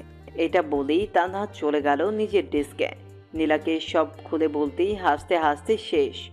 এই কুত্তি, হাসিস কেন? হাসবো না তো কি করব? উচিত শিক্ষা হইছে তোর। আজকে যা প্রপোজ কর, হারামি একটা। জিহবা বাকিয়ে ওয়াশরুমে গেল তানহা। এরপর কাজ করতে করতে লাঞ্চের সময় চলে আসে। ভাইয়া খাবো, চলো। আমার ক্ষুধা নেই, তুমি যাও। সাজিদের কথাই দেখে বোঝা যাচ্ছে যে সে অনেকটা রেগে আছে তানহার উপরে। ভাইয়া প্লিজ চলো না। যেতে বলছি না তোমায়, তুমি যাবা। তানহা ভয়ে চলে গেল। একটু পর নীলা গেল তার বস রুমে। স্যার আসবো? হ্যাঁ নীলা, আসো। স্যার খাইতে চলেন না প্লিজ। আপনি না খেলে ওদিকে তানহাও খাবে না বলতেছে। প্লিজ চলেন না। ওই খাবে না কেন? বলতেছে ভাইয়াকে ছাড়া বোন খায় নাকি, প্লিজ চলেন। যদি এটাই ভাবতো তাহলে আর এরকম কাণ্ড করতো না। ওটা ভুল হয়ে গেছে, এখন চলেন তো। আর ওর এ দোষটা কোথায়? যে কোনো মেয়ে আপনাকে দেখলে ক্রাশ খেয়ে যাবে। আপনি হয়তো জানেন না আমাদের এখানে কত মেয়ে লুকিয়ে লুকিয়ে আপনাকে দেখে। হইছে, চলেন তো এখন। এরপর খাওয়া শেষে চলে যায় যে যার কাছে। একটু পর পিয়ন এসে বলে গেল কাল মিটিং আছে, সবাই যেন তাড়াতাড়ি চলে আসে অফিসে। কাজ শেষ করে শেষে সবাই চলে যাচ্ছে যে যার বাসায়। কি মা, তোমরা দাঁড়িয়ে যে বাসায় যাবা না? না চাচা, বসের সাথে যাব। কেন, কোনো কাজ আছে নাকি? না, এমনি। ওকে দাঁড়াও, আমি বলতেছি। তোমরা অপেক্ষা করতেছো? চাচা তাড়াতাড়ি আসতে বলেন। একটু পর সাজিদ বাইরে চলে আসলো। কি তানহা, বাসা না গিয়ে এখানে কেন এখনো? তোমার সাথে যাব তাই। কিন্তু আমি তো এখনই যাব না। এখান থেকে পার্কে, তারপরে রাতেই বাসায় যাব। কেন, পার্কে কি স্পেশাল কেউ আছে নাকি যে আমরা গেলে সমস্যা হবে ভাইয়া? আরে তা না, ওকে চলো। আচ্ছা ভাইয়া, তুমি এতটা গোছালো কি করে? ও তাহলে এসব বলার জন্য সাথে আসছো? আরে তা না, বলো না ভাইয়া প্লিজ। চুপচাপ চলো। একটু পর তারা পার্কে পৌঁছে গেল। আর সাজিদ পার্কে যেতেই সব ছেলে মেয়েগুলো চলে আসলো। এরা কারা? কেন, দেখতে পাচ্ছ না? তা তো দেখতেছি, কিন্তু তোমার সাথে কি? এরাই আমার ভাই বোন বন্ধু। আমার মতো এরাও একা, তবে একটা পার্থক্য আছে। আমি মা বাবাকে হারাইছি, আর এদের মা বাবা এদের ফেলে দিয়েছে। সমাজে এদের অগ্রাধিকার নেই, কারণ এরা নোংরা ভালোবাসার ফসল। এটাই তো আমাদের দেশ। বুঝলাম। যখন ফ্রি থাকি আমি এখানে চলে আসি, এদের সাথে কথা বলি, খেলি, অনেক ভালো লাগে। চলো ওই দোকানে যাই। নীলা পাশে দাঁড়িয়ে শুধু দেখতেছে আর অবাক হচ্ছে। দোকানে কেন? ওখানে এরা প্রতিদিন 3 বেলা খায়, যা ইচ্ছা খায়। আমি রাতে এসে বিল দেই। ভেরি গুড ভাইয়া। আসলে যাদের এদের পাশে থাকা দরকার তারা থাকে না। মানুষ কেমনে পারে এত নোংরা হতে? কয়েকদিন আগেও দেখলাম যে ড্রেনের বাড়িতে বাচ্চার লাশ। তাদেরকে একবারও মনে হয় না শিশুটা বড় হলে কি খেয়ে বেঁচে থাকবে? এগুলো কিন্তু তোমার আমার মতো ছেলেমেয়েরাই করে। তো ভাইয়া কাল কি আছে অফিসে? সেটা কালই দেখিও। ভাইয়া আমার না কিছুদিন ছুটি লাগবে। শুধু তোমার, এই ম্যাডামের লাগবে না? স্যার, আমারও লাগবে। তো এরকম স্ট্যাচু হয়ে আছেন কেন? মনে মনে কোনো একজনকে খুঁজে বেড়াচ্ছি তাই। ও তাই? তো কে, বয়ফ্রেন্ড নাকি? তো কতদিন থেকে খুঁজতেছেন? প্রায় 6 বছর। ও মাই গড, এতদিন ধরে খুঁজেও পাননি? আচ্ছা, অনেক রাত হইছে, এখন বাসায় চলে যান। ভাইয়া দাঁড়াও। দাঁড়িয়েই তো আছি। বসতে বলো নাকি? ভাইয়া তুমিও না, নাও এটা তোমার। কি এটা? আর কিসের জন্য? খুলে দেখিও পরে, আর বোনের তরফ থেকে ছোট্ট একটা গিফট। ওকে। এরপর যে যার বাসার দিকে চলে গেল। বেশ ভালোই লাগছিল, কিন্তু হেঁটে, তাই না? ছেলেটার কাজগুলো দেখলে আরো আশ্চর্য হয়ে যায়। এরপর তারাও বাসায় চলে আসে। ও আম্মু, আজ কি হয়েছে জানো? কি? তানহা প্রপোজ করছে বসকে। তারপর আর কি, দিল কথা শোনায়। তানহা দেখি বেস্ট ফার্স্ট, নে এখন খেয়ে নে। আম্মু, ছেলেটা না অন্যরকম। খাইতে খাইতে বলতে লাগলো, কি রকম? আরে মামুনি, কাজগুলো না পুরাই আজব আজব। ওনার নাকি মা বাবা কেউ নেই, তাই কিছু এতিম ছেলেকে নিজের দায়িত্বে পড়ায়, খাওয়ায়, আরো কত কি। এতে খারাপ কি? ভালোই তো। তো আমি কি খারাপ বলছি নাকি? তা না। আচ্ছা, একদিন নিয়ে আসিস বাসায়। ওকে, আনবো। এরপর খেয়ে দুই বোন চলে যায় ছাদে। আচ্ছা তানহা, আমার না আমাদের বসকে দেখে ইমরানের কথা মনে পড়ে যায়। কেন? আরে না, কথাগুলো না কি ওর মতোই, মাঝে মাঝে মনে হয় আবার মনেও হয় না, কারণ ইমরান তো এরকম না। ওকে ভালো করেই চিনি আমি, কোনোভাবেই এরকম গোছালো হওয়া সম্ভব না। তা ঠিক। আবার দেখ, চাচা বলছে যে বসের কেউ নেই, কিন্তু ইমরানের তো বাবা আছে। ফটকাটা এখানেই। নীলা, একটা কথা বলি। বল। তুই ইমরানকে ভুলে যা, এটাই ভালো হবে। দেখ ও কোথায় আছে, কেমন আছে তা আমরা কেউ জানি না, তাই ওর আশা ছেড়ে দে, নতুন করে শুরু কর সবকিছু। প্লিজ, নেক্সট টাইম আর এইটা বলবি না। ঘুমাবো, চল। এরপর ঘুমায়, আর ঘুম থেকে পরের দিন উঠে চলে যায় অফিসে। চাচা, সবাই এসেছে? হ্যাঁ বাবা। সবাইকে কনফারেন্স রুমে যেতে বলেন, আমি আসতেছি একটু পর। একটু পর সবাই চলে আসলো। Hello guys, attention please. কাজ তো অনেক হলো, এবার একটা আনন্দ মজা করার দরকার। তাই ঠিক করছে আগামী বুধবার আমরা ঘুরতে যাব বান্দরবনে। কি তোমরা প্রস্তুত তো? Yes sir. So guys, let's enjoy.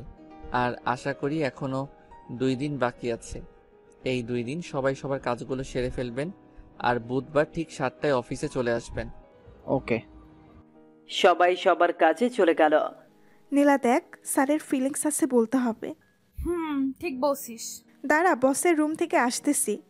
ওখানে কেন আবার? আহা, ওয়েট কর না। ভাইয়া আসবো? আসো। একটা রিকোয়েস্ট রাখবা প্লিজ? কি বলো আগে, তারপর ভেবে দেখব। ঘুরতে যাওয়ার সময় আমার পাশে বসতে হবে, প্লিজ প্লিজ প্লিজ। ওকে, যদি সকলের সিট আগে ফিল আপ হয় তো বসবো, বাট সিট কম পড়লে সরি। ওকে, থ্যাঙ্কস। কি হইল রে ভেতরে? কি আর হবে, স্যারকে পাশে বসানোর টিকিট নিলাম। গুড। এইভাবে আস্তে আস্তে যাওয়ার দিন চলে আসে। সবাই যথাসময় পৌঁছে যায়। তানহা, সামনে দেখ। কি রে, সামনে? ও মাই গড, কে এটা? আমাদের বস। গিটার, ক্যামেরা, কি এসব? মনে হচ্ছে মজা ভালোই হবে। Hello, how are you? Fine sir, আপনি? ভালো। শোনো, আমাদের জার্নি কিন্তু টোটাল 14 ঘন্টার। এই টোটাল সময়টা অনেক মজা হবে। চাচা কই আপনি? বাবা, আমি রেডি। ওকে, তাহলে গাড়ি ছাড়তে বলেন। সবাই শোনো, কেউ কানে ইয়ারফোন লাগিয়ে গান শুনবা না। মোবাইলের গান তো প্রতিদিনই শুনি, আজ না হয় অন্যের খালি গলায় শুনবো। যার যে গান শুনতে ইচ্ছা করবে, আর এখানে যার গলায় শুনতে ইচ্ছা করবে বলবা আমাকে। সে গান না পেলেও ওই গানের নিম্ন 6 লাইন গাইতে হবে। ক্লিয়ার সবার? তো আগে আমি শুরু করছি একটা গান দিয়ে, এরপর তোমরা শুরু করবা। কার কি গান আর কার কাছ থেকে শুনবা? ওকে। এরপর সাজিদ আস্তে করে গিটার হাতে নিয়ে সুন্দর একটা সুর তুলে বলতে শুরু করলো।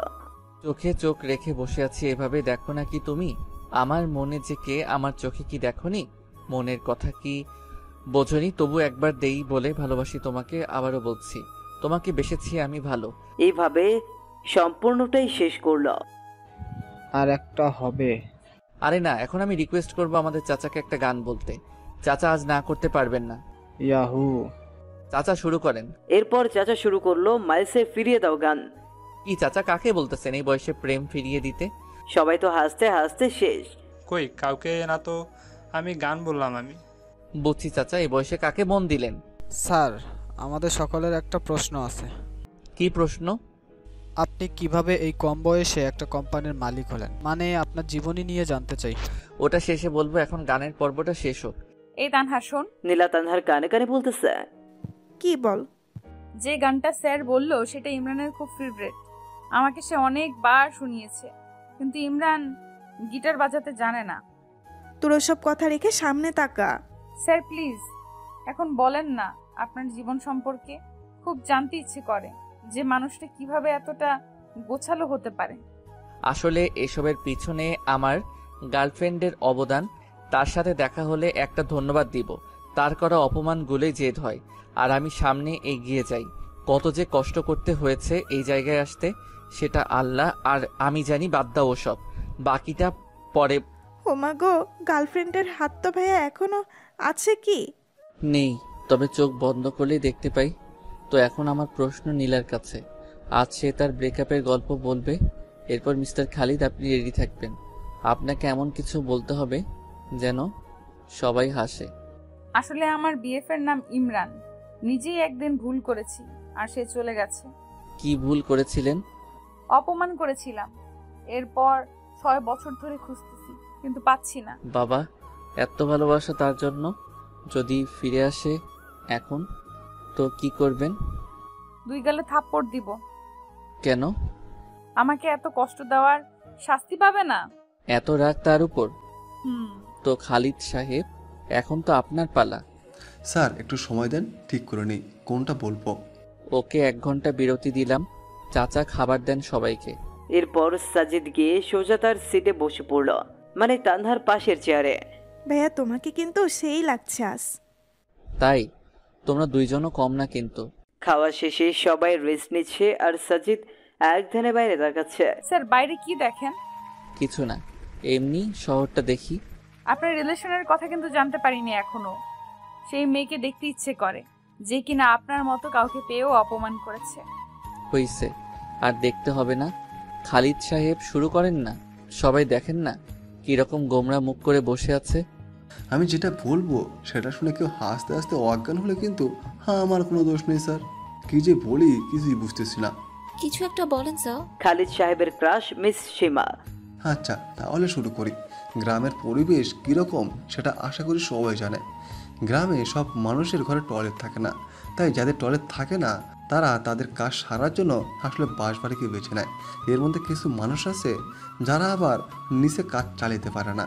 কাজ চালানোর জন্য তারা বিভিন্ন গাছের উপরে ওঠে। তো এক লোকের অভ্যাস হচ্ছে যে গাছে উঠে সিগারেট খাওয়া প্লাস টয়লেট সারা। প্রতিদিনের মতো সেদিন বাসবাড়িতে গেলে সেদিন এক অন্যরকম কিছু ঘটে। কিরকম? সবাই আগ্রহ নিয়ে শুনতেছে আসলে কি হতে চলেছে। সেদিন তিনি চারপাশ দেখে সুন্দর গাছে উঠে গেল। তারপর আস্তে আস্তে সিগারেটের টান আর কাজ শুরু করে দিল।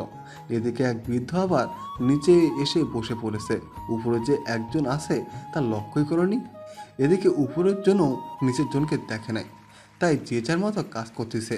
উপরের জন তখনও শুরু করতে পারে নাই, তাই জোরে চাপ দেয় গাছ নাড়া শুরু করেছে। এটা আবার নিচের জন দেখে উপরে যেই তাকাইছে ঠিক সময়ই জিনিসের সাথে তার মুখে চোখু উপরের জন তখনও বুঝতে পারে না যে নিচে কি হচ্ছে, তাই সে কাজ চালাইতেই লাগলো। আর নিচের জনের মুখ শেষ। কোনো রকমের নিচের জন মুখ তুলে বলল, ওই থামবো নাকি লাঠি দিয়ে গাছে উঠবো। এটা শুনে উপরের জন নিচে তাকায় দেখে যা কাজ এতক্ষণে সেরে ফেলেছে সে আর কে পায়। তাকে এক লাফ দিয়ে গাছ থেকে লাফ দিয়ে দেবো। আর নিচের জন বলতেছে, হারামজাদা কি খাস তুই, এত টক আর কি গন্ধ। গাছে উঠে তোর টয়লেটের দৃশ্য আবার এক ভাই দূর থেকে ওপ্পো মোবাইল দিয়ে ভিডিও করছে। এরপর পুরো গ্রাম প্রচার। হা হা হা। কি শুনাইলেন ভাই? এরপর অন্য পর্ব শুরু হয়ে গেল। যে যার কাছে ইচ্ছা গান শুনতে যাচ্ছে আর সাজিদ সুন্দর করে গিটার বাজিয়ে যাচ্ছে, যা শুনে সবাই মুগ্ধ। এর মাঝেই তারা দুপুরের খাওয়া শেষ করে দিয়েছে। শোনো সবাই, আর অনলি 5 ঘন্টা রাস্তা আছে। এই সময়টা সবাই একটু রেস্ট নাও। এরপর যে যার সিটে। সাজিদও গেল তার সিটে। একদিকে 3 সিট হওয়ায় সাজিদ, নীলা, তানহা 3 জন একসাথেই সাজিদের পাশে নীলা জানলার পাশে বসে। সাজিদ বাইরের শহর দেখতেছে। সে কতই ব্যস্ত না সবাই যে যার গন্তব্যে ছুটছে। হয়তো কারো মায়া টানছে তাদের এইদিকে। ঘুমের মাঝে নীলা মাথাটা সুন্দর করে সাজিদের কাঁধে দিয়েছে। যা সাজিদের মনে অন্যরকম ভালো লাগে। ইচ্ছে করে হাত দুটো শক্ত করে জড়িয়ে ধরতে, কিন্তু ধরতে গিয়েও কোথায় যেন বাধা পায় সে, তাই আর দেওয়া হয়ে ওঠে না। কি যে মায়াবী লুক একটা, যা দেখে কোনো ছেলে ক্রাশ না খেয়ে থাকতেই পারবে না। সাজিদেরও এর ব্যতিক্রম হবে না। এই যে ভাইয়া, কি দেখতেছো ভাবে? কই কি এমনি কি নিষ্পাপ লাগছে? তাই নাকি? শুধু নীলা না ঘুমাইলে সবাইকে নিষ্পাপ লাগে। তাই নাকি? কই আগে তো জানতাম না। তুমি একটু ঘুমাও তো দেখি কিরকম নিষ্পাপ লাগে। ভাইয়া তুমিও না। এর মধ্যেই নীলা উঠে যায়। এদের কথাবার্তায় সরি, আমি ভুলে মাথা দিয়ে ফেলেছি, স্যার ক্ষমা করবেন। সমস্যা নেই, তুমি এভাবে ঘুমাইতে পারো। না, আর ঘুম আসবে না। তাই? তাহলে একটা গান শোনাও। ঘুম থেকে উঠে কেউ গান বলার মুডে থাকে নাকি? তাই এই যে পানি নাও আর ফ্রেশ হও। এদিকে এসে আমি বাকিদের অবস্থা দেখে আসি। ওকে। সবার কি অবস্থা, ঠিক আছেন তো? স্যার সবাই ঠিক, শুধু মোটো ভাইয়ের একটু সমস্যা হয়েছে। কি সমস্যা? স্যার চাপ দিয়েছে আর মোটো ভাই সহ্য করতে পারছে না, যখন তখন ড্রাম ফেটে যাবে। মোটু ভাই আর একটু সহ্য করেন, আমি ড্রাইভারকে বলছি কোনো হোটেল দেখে গাড়ি পার্ক করতে। এরপর নিজের সিটে চলে এলো।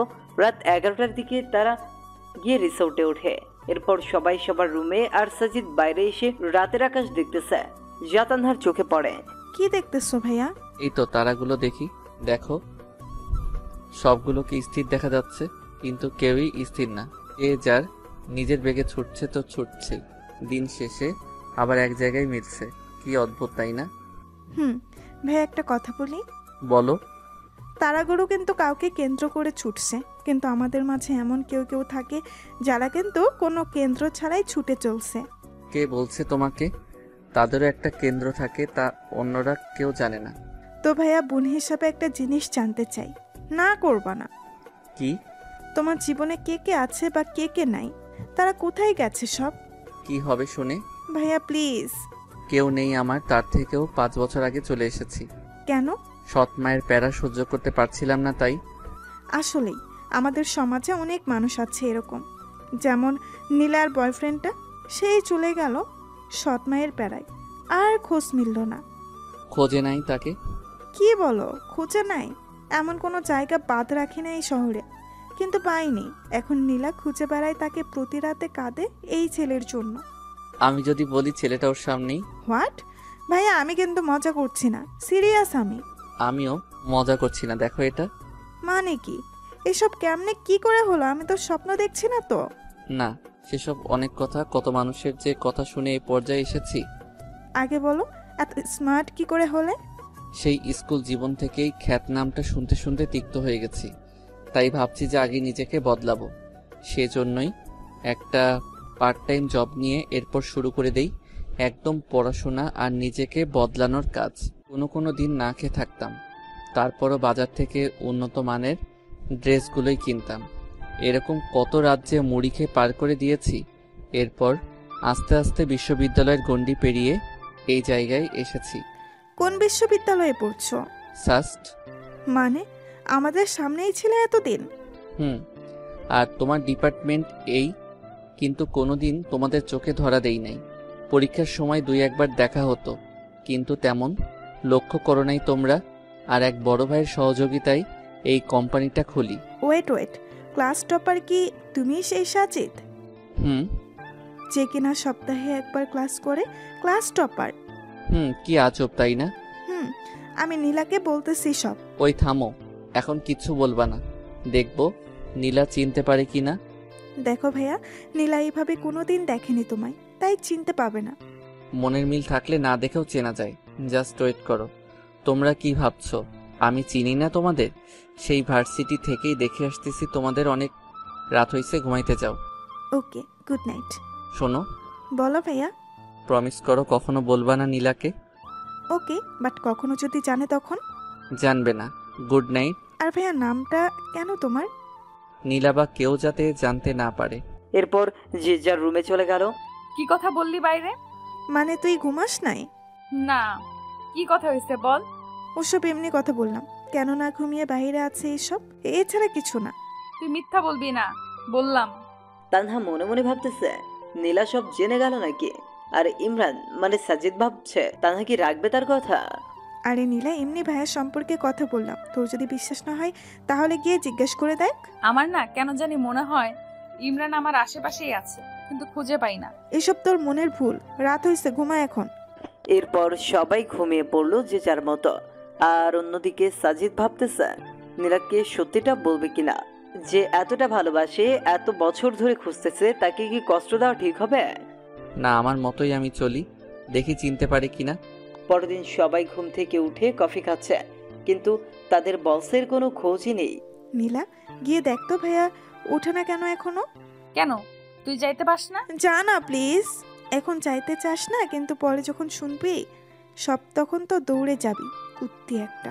তানহা পরের কথাগুলো মনে মনে বলল। ওই কিছু বললি তুই? কই না তো, তুই গিয়ে দেখ না প্লিজ। নীলা গিয়ে দরজা ধাক্কাচ্ছে, কিন্তু কোনো খবর নাই কারো। একটু পর সাজিদ উঠে গেল। কি হইলো, ধাক্কাচ্ছ কেন? উঠবেন না নাকি? না, ঘুমাবো সারাদিন। ওটা বাদ দিয়ে বাইরে আসেন, সবাই বাইরে অপেক্ষা করতেছে আপনার জন্য। সবাই করতেছে, আপনি করতেছেন না? সবার বাইরে আমি নাকি? কথা দেখি আগের মতোই বেশি বলেন। কিছু বললেন? কই না তো। চুপ করেন, ফ্রেশ হয়ে বাইরে আসেন, আর আমি বেশি কথা বলি না, বুঝছেন? একটু পর সাজিদ সকলের সাথে যোগ দিল। Hello, good morning. Good morning sir. তো বলো, কার ঘুম কেমন হলো? স্যার কি আর বলবো, আমাকে রাখছেন এই মোটর সাথে। এই মোটর জ্বালাই ঘুমের খবর হয় নাই। কেন, কি হয়েছে? স্যার সারা রাত বউয়ের মতো টর্চার করেছে। মানে? সবাই বিস্ময়ের চোখে তাকাচ্ছে। স্যার নেগেটিভ ভাববেন না, সারা রাত একবার হাত তুলে দেয়, একবার পা তুলে দেয়, গায়ে আর কি ওজন। কি খাস রে ভাই তুই? তোর বউ যে হবে তার জীবন শেষ। সবাই শুনে হাসতে লাগলো। তো সবাই রেডি হও, একটু পরেই আমরা বার হব। ওকে। এরপর সবাই ফ্রেশ হয়ে নাস্তা সেরে বের হলো বান্দরবন দেখতে। তানহা দেখ কতটা সুন্দর না? আসলেই সুন্দর। স্যার ওখানে যাব। ওকে চলো, সবাই চলো ওই জায়গায়। সবাই গিয়ে সুন্দর মজা করতেছে। এই ভাইয়া, DSLR কি এমনি আনছো? ছবি তোলো না। ও সরি, পোজ দাও, আমি তুলতেছি। বা ছবি তো সুন্দর উঠতেছে, তানহা দেখে যাও। বাহ ভাইয়া, তুমি এত কিছু শিখলা কি করে? তানহা থামো তো। এইভাবেই আনন্দ করতে করতে রাত বয়ে আসে। রাতে আবার এক গানের আনন্দে মেতে ওঠে সবাই। সাজিদ একাই গান গেয়ে যাচ্ছে, আর সবাই তা উপভোগ করতেছে। খুব ভালো গান বলেন তো আপনি। ধন্যবাদ, এখন সবাই ঘুমাতে যাও, কাল দেখা হবে। Good night. Good night sir. পরের দিন আবার সে এরকম করেই কেটে গেল। এর পরের দিন বিকেল থেকে রওনা হয় বাসার উদ্দেশ্যে। স্যার ঝগড়া লাগছে পিছনে। কার কার? মোটু ভাই আর রনি সাহেবের। এরা 203 নাকি সবসময় লেগেই থাকে। ঠিক বলছেন, 203। হুম, স্যার আপনাকে একটা কথা বলি। বলেন। বাসায় যেতে তো অনেক রাত হয়ে যাবে, দয়া করে কি পৌঁছে দিবেন বাসায়? আচ্ছা। ধন্যবাদ স্যার। শোনো, সবাই যাদের যাদের এনজয় করার ইচ্ছা আছে তারা সামনে চলে আসো। এখন উড়াধুরা ডান্স শুরু হবে, যে যেমন ডান্স দিতে পারো দাও। আসলে অফিসের বস অন্য ছেলে হলে যেরকম হয়, কোনো পিকনিকের আসল মজাই হচ্ছে এটা। বাবা আমি আসছি। আরে চাচা, তো আর দেরি কেন, চলে আসেন। সবাই অনেকটা মজা করল।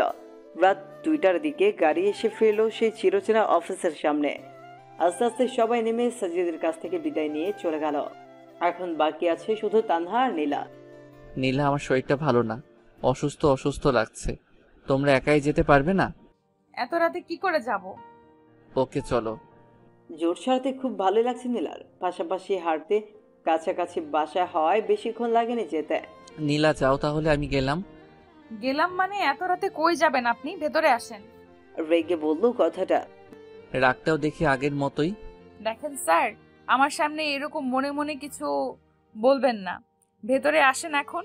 আম্মু, ইনি হচ্ছেন আমাদের বস। ও, তুমি সাজিদ? আসসালামু আলাইকুম। মা, ক্ষুধা লাগছে, খেতে দাও। তোমরা বসো, আমি দিচ্ছি। আসলে আন্টি, আমাকে যেতে হবে এখন। আরে বাবা, এত রাতে কোথায় যাবা? রিস্কা, অটো কিছুই পাবে না। আর বর্তমানে যে ছিনতাইকারীদের জ্বালা, তুমি আজ রাতটা থেকে যাও।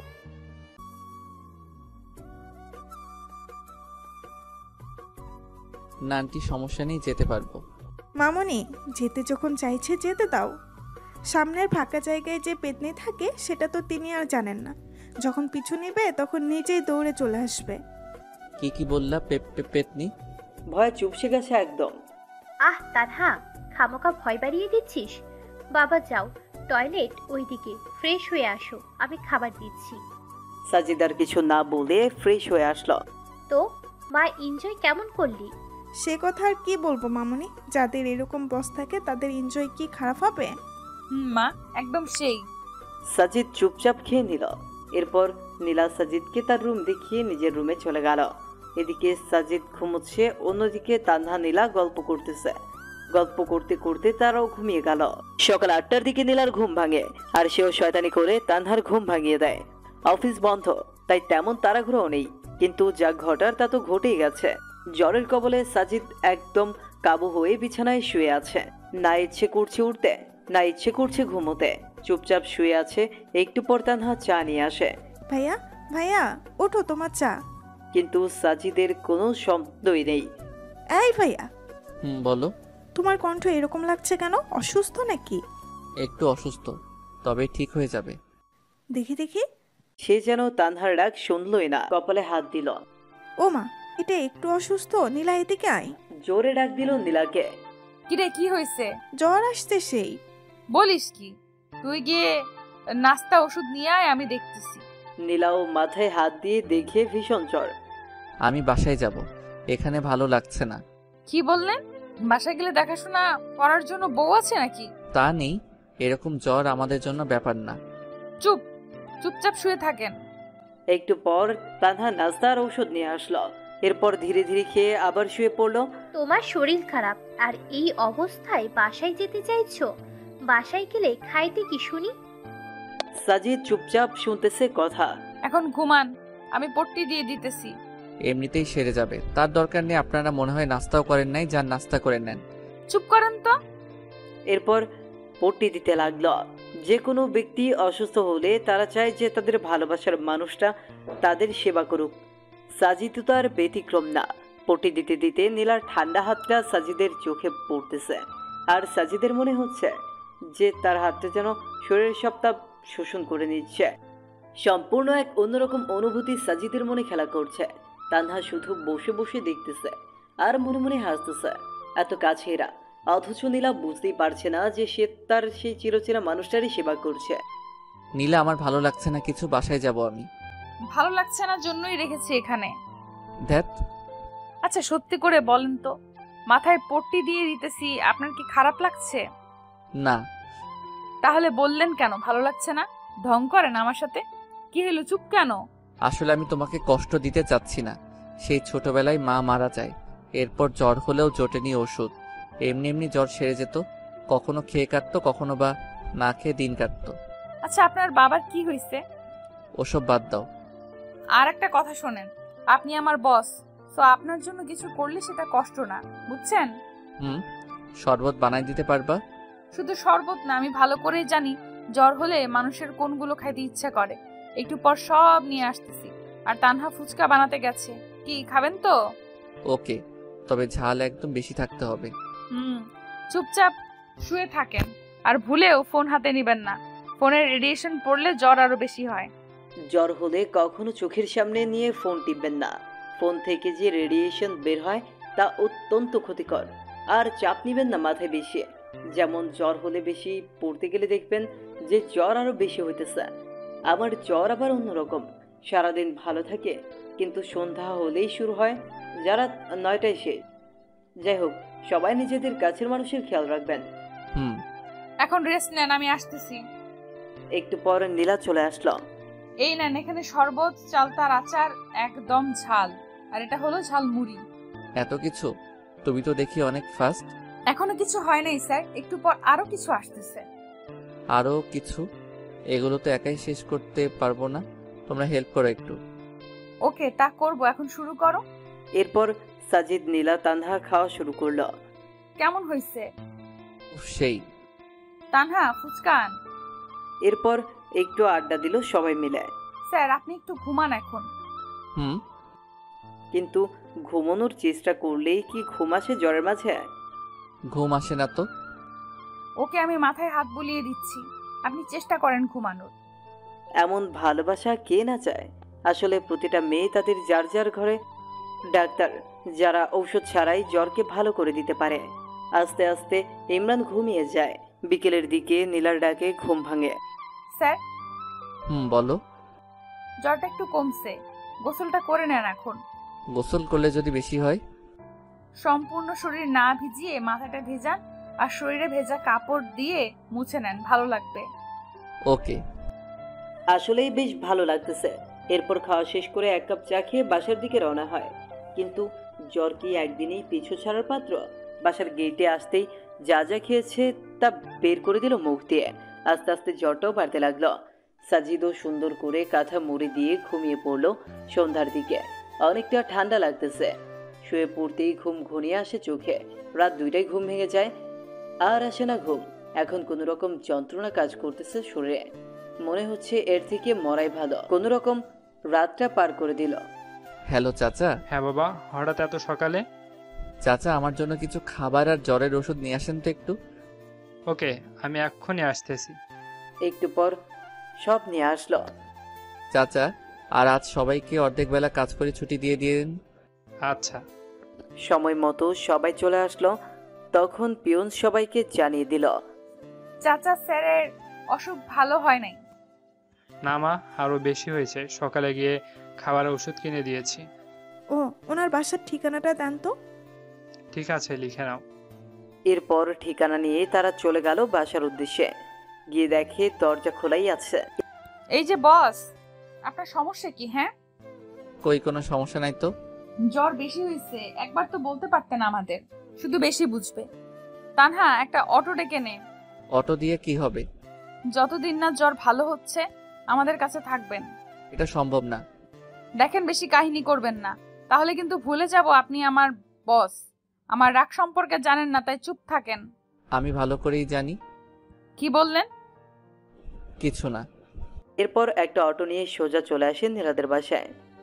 আচ্ছা, আমি তোমাদের বাসায় কেন যাব? মানুষ তো এমনি বলবে যে আমি কে হই তোমাদের। তুমি আমার ভাইয়া না। তাহলে আবার এই কথা কেন? শোনেন মিস্টার, মানুষ কি বললো না বললো তাতে আমার যায় আসে না। কি বাবা, অসুস্থ হয়েছো? তা একবারও আমাদের জানানোর প্রয়োজন মনে করলে না? পরপর ভাবো আমাদের, তাই না? তা তো অবশ্যই। পৃথিবীতে কেউ কারো আপন নয়। মানে? আন্টি, সবাইকে তো একদিন মরতে হবে, যেমনটা আমার মা আমায় রেখে গেছে। হয়েছে, আর বেশি বয়ান ছাড়া লাগবে না। এখন রেস্ট নেন, আমি পানি নিয়ে আসতেছি। ভাইয়া, দেখছো কি কেয়ার করতেছে তোমার? তোমার যদি জানে তুমি ইমরান, তখন না জানে কি করবে আবার? কি আর করবে, যে রাগী আমার জীবনটা শেষ করবে। তানহা, তুই খাবার নিয়ে আয়, আমি মাথায় পানি দিয়ে দিচ্ছি। ওকে। শুয়ে পড়ুন তো। এরপর পানি দিতে লাগলো। কেমন লাগছে এখন? ভালো। শুধু ভালো লাগছে না, অনেকটা স্বস্তিও পাচ্ছি। শুয়ে থাকেন, আমি দিচ্ছি। এইভাবে সেবা করতে থাকে নীলা। জ্বর একটু কমলেও সাজিদকে অফিসে যেতে দেয়নি। পরের দিন তানহা নীলাকে, এখন তো জ্বর কম, এখন বাসায় যাই। না, কাল সকালে এখান থেকে অফিসে যাবেন। কেন? রাতে যদি আবার জ্বর আসে। ও। ছাদে আড্ডা দেই, চলেন। ওকে। জানেন স্যার, আমার জীবনে যে সামনে কি হতে চলেছে কিছুই বুঝতেছি না। যাকে চাই তাকে খুঁজে বেড়াই, কিন্তু পাই না। আপনার জীবন সম্পর্কে বলুন একটু শুনি। আমার জীবন নিয়ে কি বলবো? আপনি কি বলেন? আপনি না বললেন বাবা মা নেই, তারা কিভাবে মারা গেল? মা মারা গেছে অসুস্থ হয়ে, আর বাবাকে হারিয়েছি মা মারা যাওয়ার 2 মাস পরে। তাহলে ছোটকালটা আপনার খুব প্যারাময় ছিল, তাই না? শুধু প্যারা না, আরো অনেক কষ্ট ছিল। আসলে কষ্টের পর সুখ আসে, তাই না? কি জানি, হবে হয়তো। আমি কবে দেখা পাবো? কিসের, সুখের নাকি ছেলেটার? দুটোরই। কে সেই ছেলে? ওর নাম ইমরান। শেষে আমায় একটা চিঠি দিয়ে চলে গেছে। আজ পর্যন্ত অনেক খুঁজেছি কিন্তু পাইনি। ও বাবা, তাড়াতাড়ি দেখিও। চলেন, ঘুমাবেন এখন। শোনো, বলেন। Good night. Good night. পরদিন সকালে ফ্রেশ হয়ে চলে গেল সবাই অফিসের দিকে। বাবা কেমন আছো? আলহামদুলিল্লাহ চাচা। জ্বর কমেছে কি? হ্যাঁ চাচা, যে ট্রিটমেন্ট দিছে জ্বর ভালো না হয়ে কই যাবে। এরপর সাজিদ ও রুমে গেল। একে একে সবাই এসে জিজ্ঞেস করতেছে স্যারের শরীর কেমন আছে। এই যে মিস্টার স্যার, কি? লাঞ্চের সময় হয়েছে, চলেন। এখন না, তোমরা যাও, আমি পরে আসতেছি। না, এখনই চলেন, বেশি কথা বলবেন না। ওকে চলো। তুমি তো আবার যে রাগী। রাগের তো কিছুই দেখেননি এখনো। আমার মা বাবা আর আমার বিএফ জানে আমি কেমন রাগী। হইছে, চলেন। এরপর খাওয়া শেষে আবার চলে আসে কাজে। ভাইয়া চলো এখন। আর একটু কাজ করে যাই। না, এখন চলো। আজব, যাবোটা কোথায়? কেন? আমার খালামনির বাসায়। আবার যাব কেন? আমি তো সুস্থ এখন। সুস্থ মানে যদি রাতে আবার আসে? আমি চাইতে বলছি চলো। আহ, এই দুই বোন জীবনটারে তেজপাতা বানাবে। ধরে নাও তাই। চলো এখন। কি আর করার, আবার গেলাম তাদের বাসায়। এবার আর সেবা না, এবার খাইয়ে 12টা বাজিয়ে রুমে পাঠাই দিছে। এই যে মিস্টার স্যার, কি অবস্থা? এই তো ভালোই। আচ্ছা, আমার একটা কথার উত্তর দিবেন? বলো। আচ্ছা, এই বয়সে আপনাকে স্যার বানাইছে কে? শোনো, টাকা আর নাম হলে নিজের বাবাও স্যার ডাকে। বুঝলাম। আচ্ছা, পড়ছেন কতদূর পর্যন্ত? তুমি যতদূর পড়ছো আমিও তেমনটাই। তাহলে সাবজেক্ট কি? তোমারটাই। এবার বলেন, ভার্সিটিও আমারটাই। কারেক্ট। তাহলে দেখি নাই কেন? সামনে যাই নাই তাই। ওয়েট, আপনি কি আমাকে আগে থেকে চেনেন নাকি? কি মনে হয় তোমার? না, প্রথম দিন যে প্রশ্ন করছেন তার জন্য কনফিউশনে ছিলাম, আর এখন শিওর হলাম। শিওর হওয়া ভালো। ঘুমান এখন। Good night. এরপর চলে গেল যে যার রুমে আর সোজা হারিয়ে গেল ঘুমের দেশে। পরদিন আবার অফিস। সাজিদ একটু কাজে অফিসের বাইরে যায়, আর তখনই তার নামে একটা কুরিয়ার আসে। অফিসের চেয়ারম্যান আছেন কি? না, উনি তো বাইরে গেল, আমাকে দিয়ে দেন। দিয়ে দিব এখন। ওকে, এখানে একটা সাইন দেন। আচ্ছা। এরপর কুরিয়ার দিয়ে চলে যায়। মা, কুরিয়ারটা রাখো। মা, কুরিয়ারটা রাখো তো। তোমাদের কাছে সাজিদ মনে হয় লাঞ্চের সময় আসবে। আমি আবার বাসায় যাব তাড়াতাড়ি। ও, তোমাদের সাথে লাঞ্চ করলে দিয়ে দিও। ওকে চাচা, দেন। না, কুরিয়ারটা নিয়ে কেবিন রাখলো, আর তখনই নীলার চোখে পড়ল। কিরে এটা? স্যারের কুরিয়ার। এরপর হাতে নিয়ে দেখতে লাগলো। হঠাৎ চোখ আটকে গেল ইমরান নামের জায়গায়। তানহা, এদিকে দেখতো। কি? স্যারের নাম আসছে, তাহলে ইমরান নাম আসলো কই থেকে? হতে পারে স্যারের আরেকটা নাম ইমরান। এরা নিশ্চয়। আরে স্যার আসলে এখন জিজ্ঞেস করব। একটু পর সাজিদ এসে লাঞ্চ শেষ করে নিজের রুমে গেল। কুরিয়ারটা আমাকে দে তো তানহা। কেন? আমি দিয়ে আসতেছি স্যারকে। ওকে। স্যার, আসবো?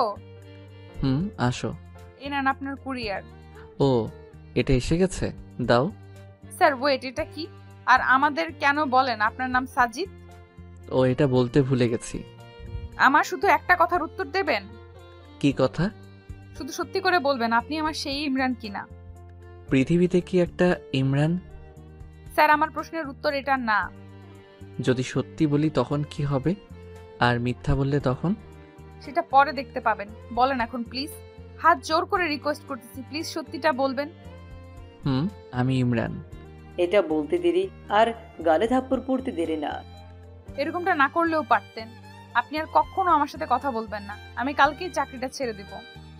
এটা বলেই নীলা কেঁদে চলে গেল। ভাগ্যিস রুমের ভেতর থাপ্পড় দিছে, তাই কেউ দেখেনি। ইমরান দাঁড়িয়ে আছে। কি ভাবলো আর কি হয়ে গেল?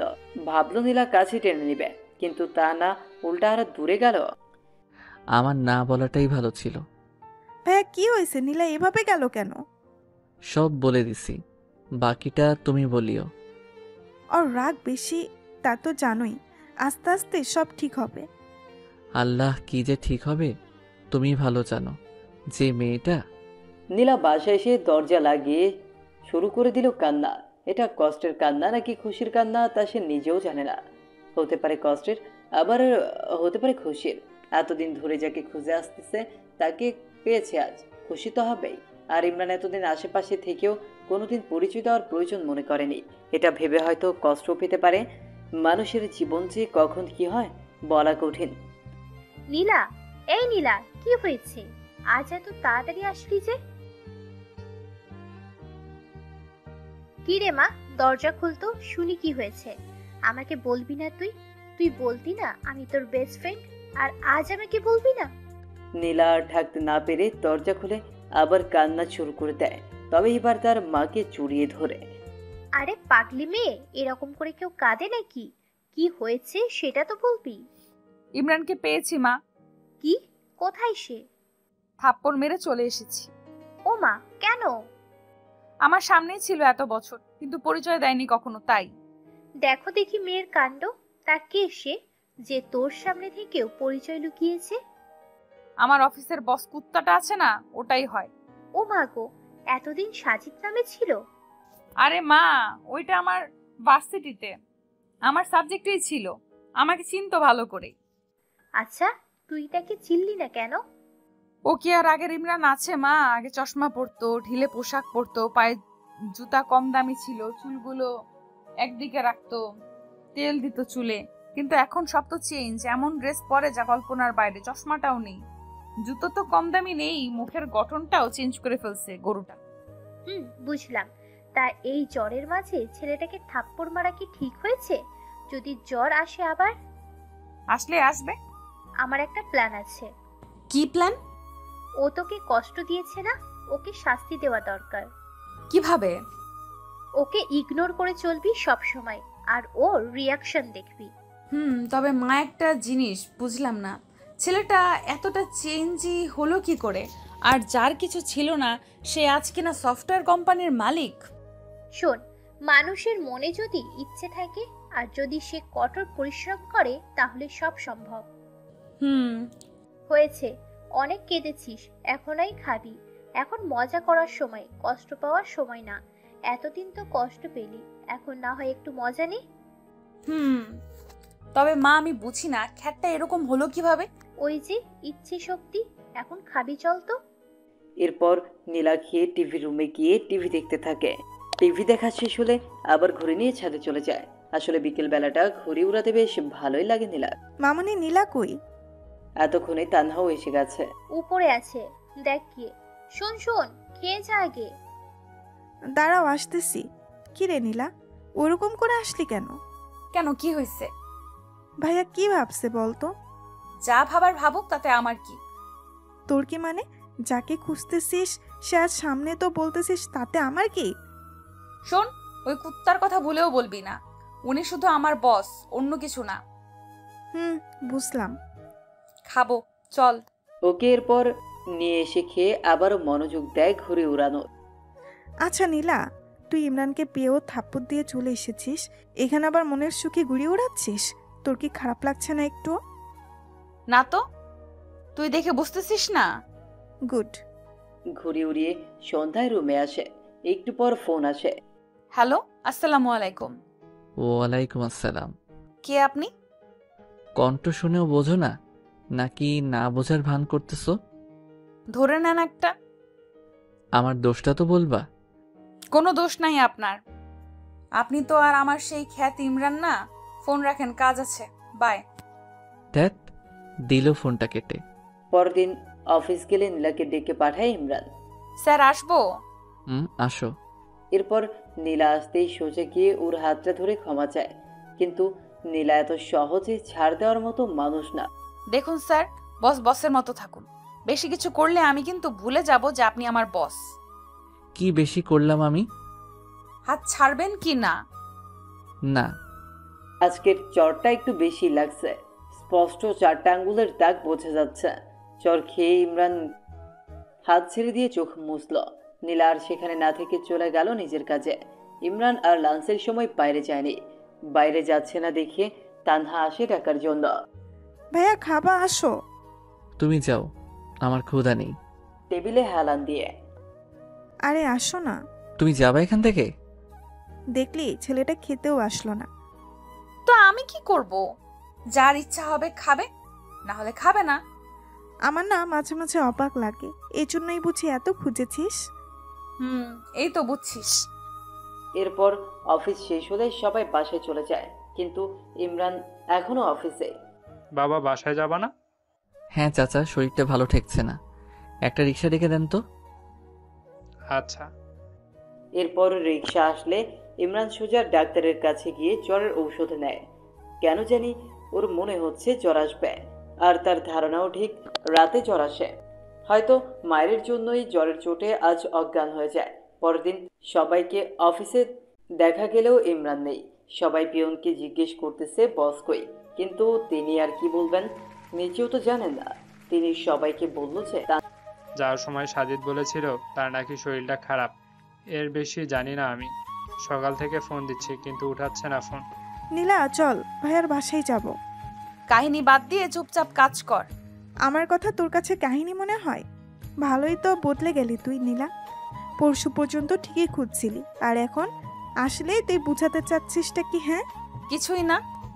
ভালো। হ্যাঁ, ফোন করেই যাচ্ছে কিন্তু কোনো খবর নেই। এভাবে একটা দিন চলে যায়। পরের দিন আবার অফিসে বস নেই। চাচা আজকেও কি স্যার আসবে না? না, ফোনটাও বন্ধ, হয়তো কোনো কাজে বাইরে গেছে। সময় হলে চলে আসবে। আর আজ সকালে ছুটির 1টার পর হবে। নীলা আমার কাছে ভালো ঠেকছে না রে। কাজে গেলে কেউ ফোন অফ করে না। আমি গেলাম, তুই আসলে আয়, না হলে থাক। তুই তোর ইমরানকে হারাতে পারিস, কিন্তু আমি একটা ভাই পাইছি, তাকে হারাতে পারবো না। দাঁড়া, আমিও যাব, দেখি তোর ভাই কোথায় লুকিয়ে আছে। এরপর দুজন সোজা চলে যায় ইমরানের বাসায়, কিন্তু ইমরান থাকলে তো দেখা পাবে। হ্যালো চাচা, স্যারের বাসায় তো তালা দেওয়া। স্যার কোথায় দয়া করে বলবেন প্লিজ? আসলে চাচা প্লিজ সত্যিটা বলেন। হাসপাতালে। মানে ওখানে কেন? অসুস্থ অনেক, তাই বাসায় দেখাশোনা করে কেউ নাই, তাই আজ সকালে হাসপাতালে ভর্তি করাইছি। কোন জায়গায়? ল্যাব এইডে আছে এখন। আচ্ছা। কি হলো, কোথায় এখন? হাসপাতালে। হোয়াট? এটাই তো চাইছিলি তাই না? চল। কোথায়? যে হসপিটালে আছে সেখানে। ওকে। এরপর তারা সোজা চলে যায় হাসপাতালে।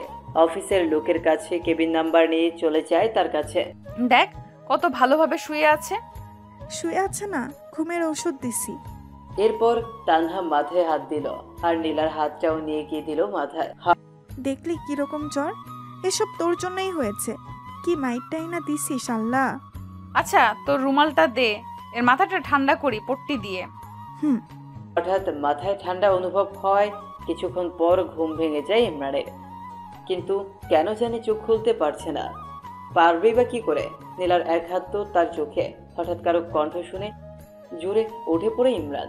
নীলা আবার টেনে নামায় নিচে। তোমরা এখানে কেন, কোনো সমস্যা? আসলে সমস্যা, তবে আমার না, তোমার। আমাকে তো সহ্য করতে পারো না। চুপচাপ শুয়ে থাকেন, কথা বললে দিব একটা বসিয়ে। ওই তোমার সমস্যা কি? কথায় কথায় শুধু মায়ের আর মায়ের। তোমাকে এখানে কেউ আসতে বলছে কষ্ট করে? হ্যাঁ, আসলা কেন? তাও মগের মূল্য পাইছো। ইচ্ছা হলে মারবা, ইচ্ছা হলে চলে যাবা। তোমার হিসেবে আমি কি কষ্ট পাইনি 6 বছর? আরে তুমি তো বাবার হোটেলে ছিলা, বুঝবা কি? আমি হাড়ে হাড়ে বুঝেছি জীবনটা আসলে কি। প্রতিটা সময় গেছে এই সমাজের লোকদের সাথে যুদ্ধ করে নিজেকে তাদের সমতুল্য করে তুলতে। তারপরও তোমাকে ভুলিনি। মেয়েরা না ছেলেদের স্মার্টনেসকে ভালোবাসে, টাকা পয়সা ভালোবাসে, অন্য কিছু না। তোমার কি মনে হয় আমি এতদিনে প্রপোজাল পাইনি? আরে তোমার সামনেই তো তোমার বোন সেদিন প্রপোজ করছে, আর বাকিগুলো না হয় নাই বললাম। তারপরও কারোর সাথে প্রেমে জড়াইনি, কারণ একটাই, তোমাকে ভালোবাসি। প্রতিটা দিন কাছ থেকে না হলেও দূর থেকে দেখেছি। আমারও ইচ্ছা ছিল তোমার কাছে যাওয়া, কথা বলা, কিন্তু পারিনি। আগে প্রতিষ্ঠিত হতে চেয়েছি, আর তুমি ভাবো যে শুধু তুমি কষ্ট পাইছো। বাবা, স্যারের দেখে মুখ দিয়ে বুলেটও বার হয়। স্যার এখন এখান থেকে আমার বাড়ি চলেন। কেন? একদিন ট্রিটমেন্ট না করেই জ্বর হাইয়ে উঠছে, আরও যদি এখন ট্রিটমেন্ট ছেড়ে দেই তখন তো জ্বরের টেম্পারেচার বেড়ে পার হয়ে চলে যাবে। হয়েছে, আমাকে নিয়ে ভাবতে হবে না। 6 বছর যাকে নিয়ে ভাবলাম তাকে এত তাড়াতাড়ি কেমনে ভুলি? ভালো। যাবেন কি এখন? না। আরে আরে নীলা, ছেলেটার জ্বর রে। আঙুল বাঁকা না করলে ঘি ওঠে না রে। কি এখন যাবেন তো স্যার? ইমরান কিছু না বলে চুপ করে আছে। এই যে স্যার, উঠবেন কি এখন? হুম। এরপর হাসপাতাল থেকে তারা চলে গেল তাদের বাসায়। কি বাবা, কেমন আছো? এই তো একটু অসুস্থ আন্টি। তা তো দেখতেই পাচ্ছি। মা, স্যার আমাদের সাথে থাকবে এখানে এখন থেকে। আচ্ছা। না, আমি থাকবো না। কেন? এমনি। আমি থাকতে বলছি, থাকবেন। চুপ, একদম চুপ। তোমার সব কথা শুনবো নাকি? হবে। সম্ভব না, অনেক সহ্য করছি, আর না। চুপচাপ শুয়ে থাকেন এখানে। ইমরানকে শুইয়ে দিয়ে নীলা চলে গেল পানি আনতে। এবার আবার শুরু করলো পানি দেওয়া। মায়েরটা খুব লাগছে তাই না? রাগ তোলায় দাও কেন তাহলে? এতদিন আমার সামনে থেকেও একবার বলার প্রয়োজন মনে করনি? তুমি জানো তোমাকে খুঁজতে গিয়ে কত জনের কত কথা শুনতে হয়েছে, কত কষ্ট করতে হয়েছে। তোমার আশা তো ছেড়েই দিছি। আমি শুধু আল্লাহর কাছে বলছি, আল্লাহ প্লিজ একবার ইমরানের সাথে একটা বার দেখা করার সুযোগ দিও। আর কিচ্ছু চাই না। আমাকে বললে কি এমন ক্ষতি হতো তোমার বলো? কিছুই না, আগে নিজেকে চেঞ্জ করতে চেয়েছি। তুমি তো বলেছো চুল না কাটলে, শার্ট জুতা না পাল্টালে তোমার সামনে না আসি, তাই আসি নাই। আমি রেগে বসি জন্য তুইও সেটা মাইন্ডে নিবি কুত্তা? ওই কি তুই তুকারি করে গালি দিচ্ছ? আমি তোমার বস বলে যেও না। ওই শোন, তুই আমার ক্লাসমেট, ওকে? এটা তোর অফিস না, সো বস বস করবি না। আচ্ছা, নিজেকে এত সহজে পাল্টালেন কি করে? নীলা পট্টি দিতে লাগলো। প্রশ্ন করতেছে, সহজ? এর থেকে কঠিন কিছু নেই। যে ছেলে কাপড়ের মুখ দেখেনি সেই ছেলেটা এইরকম কাপড় জুতা পরার জন্য দিনরাত এক করে কষ্ট করেছে।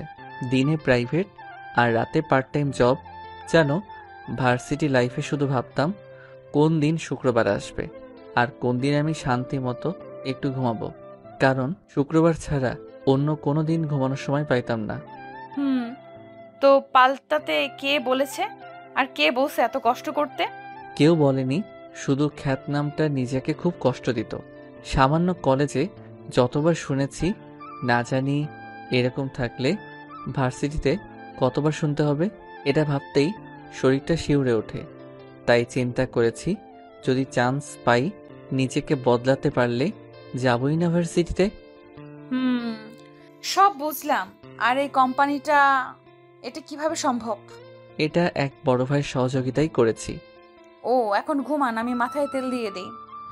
না থাক, লাগবে না। একটা কথা বলবো? এত বছর অনেক কষ্ট দিচ্ছেন, অনেক কাঁদাইছেন। প্লিজ হাত জোর করে বলি, আর কষ্ট দিয়েন না। একবার হারাইছি আপনাকে, আর হারাতে চাই না। প্লিজ যা করতে চাই করতে দেন। আর আমি রেগে গিয়ে কিছু বললে বা করলে সেটা মনে নিয়েন না। রেগে গিয়ে মারবা?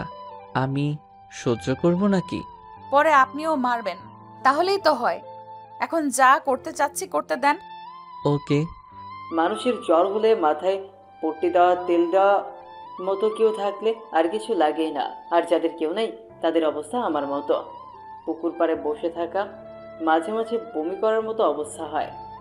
একবার আমার জ্বর হয়েছিল, বমি করছিলাম যখন, তখন মা এসে আমার মাথার 2 সাইড চেপে ধরছিল। সত্যি এরকম ভালো যে জ্বরের মাঝে লাগে তা কখনো জানা ছিল না। থাক, ওসব না বলে গল্পে ফিরে। ইমরান তো বেশ মজাতেই আছে, সারাদিন মেয়ে পাশে সেবা করে যাচ্ছে। আর কষ্টে আছি আমি, কেউ নেই পাশে। নীলা মাথায় তেল দিয়ে দিতে দিতে ইমরান ঘুমিয়ে পড়ে, কিন্তু নীলা থেমে থাকে না। সে 11টায় বসেছে ইমরানের পাশে, বিকেল 3টে পর্যন্ত পাশেই বসে আছে। এর মধ্যে ইমরানের ঘুম ভেঙে যায়। তুমি এখনো এরকম করে দিচ্ছ? বললাম না একবার হারাইছি, আর হারাইতে পারবো না। যাও, এখন গোসল করে খাও। ওকে। নীলা গেলে আবার তানহা চলে আসে। ভাইয়া কি অবস্থা এখন? ভালো লাগছে না কিছুই। কিছু খাবা ভাইয়া? না। আচ্ছা শোনো, তুমি এই টয়লেটে গিয়ে পাটা একটু মুছে নাও, আমি শরবত আনতেছি। আচ্ছা। এরপর নীলা গোসল সেরে আসে আর ইমরান ওর গা মুছে ভেতরের সব বার করে দেয়। হয়েছে, এখন পেট খালি। হুম, কি খাবেন এখন? কিছু না। কিছু না বললেই হলো। আমি ফুচকা আনছি, সবাই খাবো, খেয়ে আবার ওষুধ খেতে হবে। ওকে। খাওয়া শেষে আবার একটু শুয়ে পড়ে। জ্বরটা একটু হালকা হালকা লাগছে, কিন্তু এত সহজে কি বাঁচা যায়? রাতে আবার সেই জ্বর, আর নীলার কষ্ট আবার শুরু। সারাটা রাত পাশে থেকে সেবা করে জ্বরটা কন্ট্রোলে নিয়ে আসে। সকালে ইমরান ঘুম থেকে উঠে দেখে নীলা টেবিলে হেলান দিয়ে ঘুমিয়ে পড়েছে। নীলা, নীলা। হুম হুম, ঘুম ভাঙছে। হুম এখন কেমন লাগছে? ভালো। মনে হয় জ্বরটা ভালো হয়েছে। তুমি ঘুমাও, আমি একটু বাইরে থেকে আসি। আচ্ছা। এরপর নীলা ও রুমে গিয়ে ঘুমিয়ে পড়লো। একটু পরে ইমরান রেডি হচ্ছে অফিসে যাওয়ার জন্য। কি হইল ভাইয়া, রেডি হয়ে কই যাও? কই আবার অফিসে যাব? তোমার মাথা খারাপ? এখনো জ্বর ভালোই হয় নাই, আর তাতেই কাজে। তোমার কাজ আজ আমরা করে দিব, তুমি রেস্ট নাও এখন। আরে আমার কাজ তোমরা পাবা না, আমাকেই যেতে হবে। 2 দিন থেকে কাজ হচ্ছে না আমার। ওই কি কাজ করো তুমি, হ্যাঁ, যে আমরা পাবো না? আমাদের সবার একই কাজ, শুধু সেক্টর আলাদা। তানহা, থামো তো। তানহা, কি হয়েছে রে? এটা আবার কই থেকে আসলো? এত তাড়াতাড়ি ঘুম ভাঙলো? এই দেখ না, ইনি নাকি অফিসে যাবে। যাক, সমস্যা কি? উনি জ্বর নিয়ে বাসায় ফিরবেন, আর আমরা কষ্ট করে দিন রাত সেবা করে সুস্থ করব। এটা তো আমাদের জব। হইছে, যাব না। হইছে শান্তি, আজ সকালের অফিস বন্ধ। আমার ল্যাপটপটা দাও, আমি সবাইকে টেক্সট করে দিচ্ছি। রাগ ঢং এখনো কমে নাই। সবাই তো আর আপনার মতো না যে নিজেকে বদলে ফেলবে।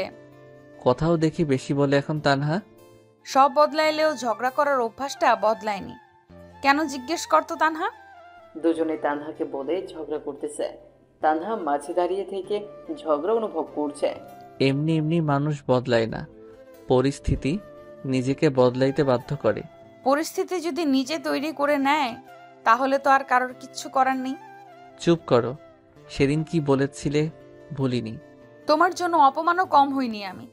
তো প্রেম করার সময় মনে ছিল না কত অপমান সহ্য করতে হবে? তোমাকে বদলানোর জন্যই বাধ্য হয়েছে প্রেম করতে, আর ভালোবেসেছি জন্যই ভুলিনি এখনো। ভালো। চল এখন ছাদে যাব, গান শুনবো আজ তোমার অনেকগুলো। গিটার নাই সাথে? আমার কাছে আছে। এখন তো সকাল রাতে আড্ডা দিই, আর বাসা থেকে গিটারটাও নিয়ে আসবো এখন। ওকে। এরপর রাতে আড্ডা বসে যায় ছাদে। শুধু নীলা তানহা না, 6 বছর আগের জন্মদিনে যেসব ছেলেমেয়েগুলো অপমান করেছে তারাও আছে আজ। কিন্তু তারা জানে যে ইমরান নীলার বস, অন্য কিছু না। রাতে ইমরান বসে যায় গিটার নিয়ে, আর বাকিরা চারদিকে। ইমরান এবার শুরু করলো। গান শেষ করে ইমরান চোখ বন্ধ করে আছে। এদিকে নীলার চোখেও পানি এসে গেছে। উফ, সেই হয়েছে ভাইয়া, আরেকটা হবে। না আপু, একটু অসুস্থ আমি, আরেকদিন বলবো। দোস্ত, তোর বসের সিট খালি আছে না, ডাবল রে। খালি থাকলে বল, প্রপোজটা করেই দেই। মেয়েটা নীলার কানে কানে বলল। বলে দেখ কি বলে। মেয়েটা সোজা গিয়ে প্রপোজ করে বসলো। আচ্ছা, তুমি ভালোবাসা বোঝো? বুঝি তো। বুঝলে আর থাক না বলি পুরনো কথা। স্যার বলেন না, সমস্যা নেই। তোমাদের কলেজের ইমরান নামে কাউকে চেনো? নীলার যে বিয়ের ছিল, খ্যাতটা। খ্যাতটাই। আমি কেন, এখানেই সবাই চেনে। সেই ছেলেটাই আমি। হোয়াট? অবাক হওয়ার কিছু নেই। তোমাদের সেদিন নীলাকে করা অপমানটাই আমাকে এত দূরে এনেছে, তাই তোমাদের একটা গান শোনালাম। আর ধন্যবাদ তোমাদের সেদিন অপমান করার জন্য। আর আপু, তোমাকে বলছি, ছেলে এমনি এমনি খ্যাত হয় না, কিন্তু তোমাদের মতো মেয়েগুলো এই খ্যাত ছেলেদের বাঁচার অধিকারটাও কেড়ে নেয়। হতে পারে তোমাদের অনেক টাকা আছে, তার জন্য অন্যকে হার্ট করে কিছু বলতে পারো না। পারলে এরকম খ্যাত কাউকে ভালোবেসে তাকে ঠিক করবার চেষ্টা করে দেখাও নীলার মতো, তখন বুঝবো তুমি ভালোবাসা বুঝো। এরপর একটা বিস্ময়ের হাসি দিয়ে ইমরান চলে আসে ওখান থেকে, আর বাকিরা অবাক হয়ে দাঁড়িয়ে থাকে সেখানেই।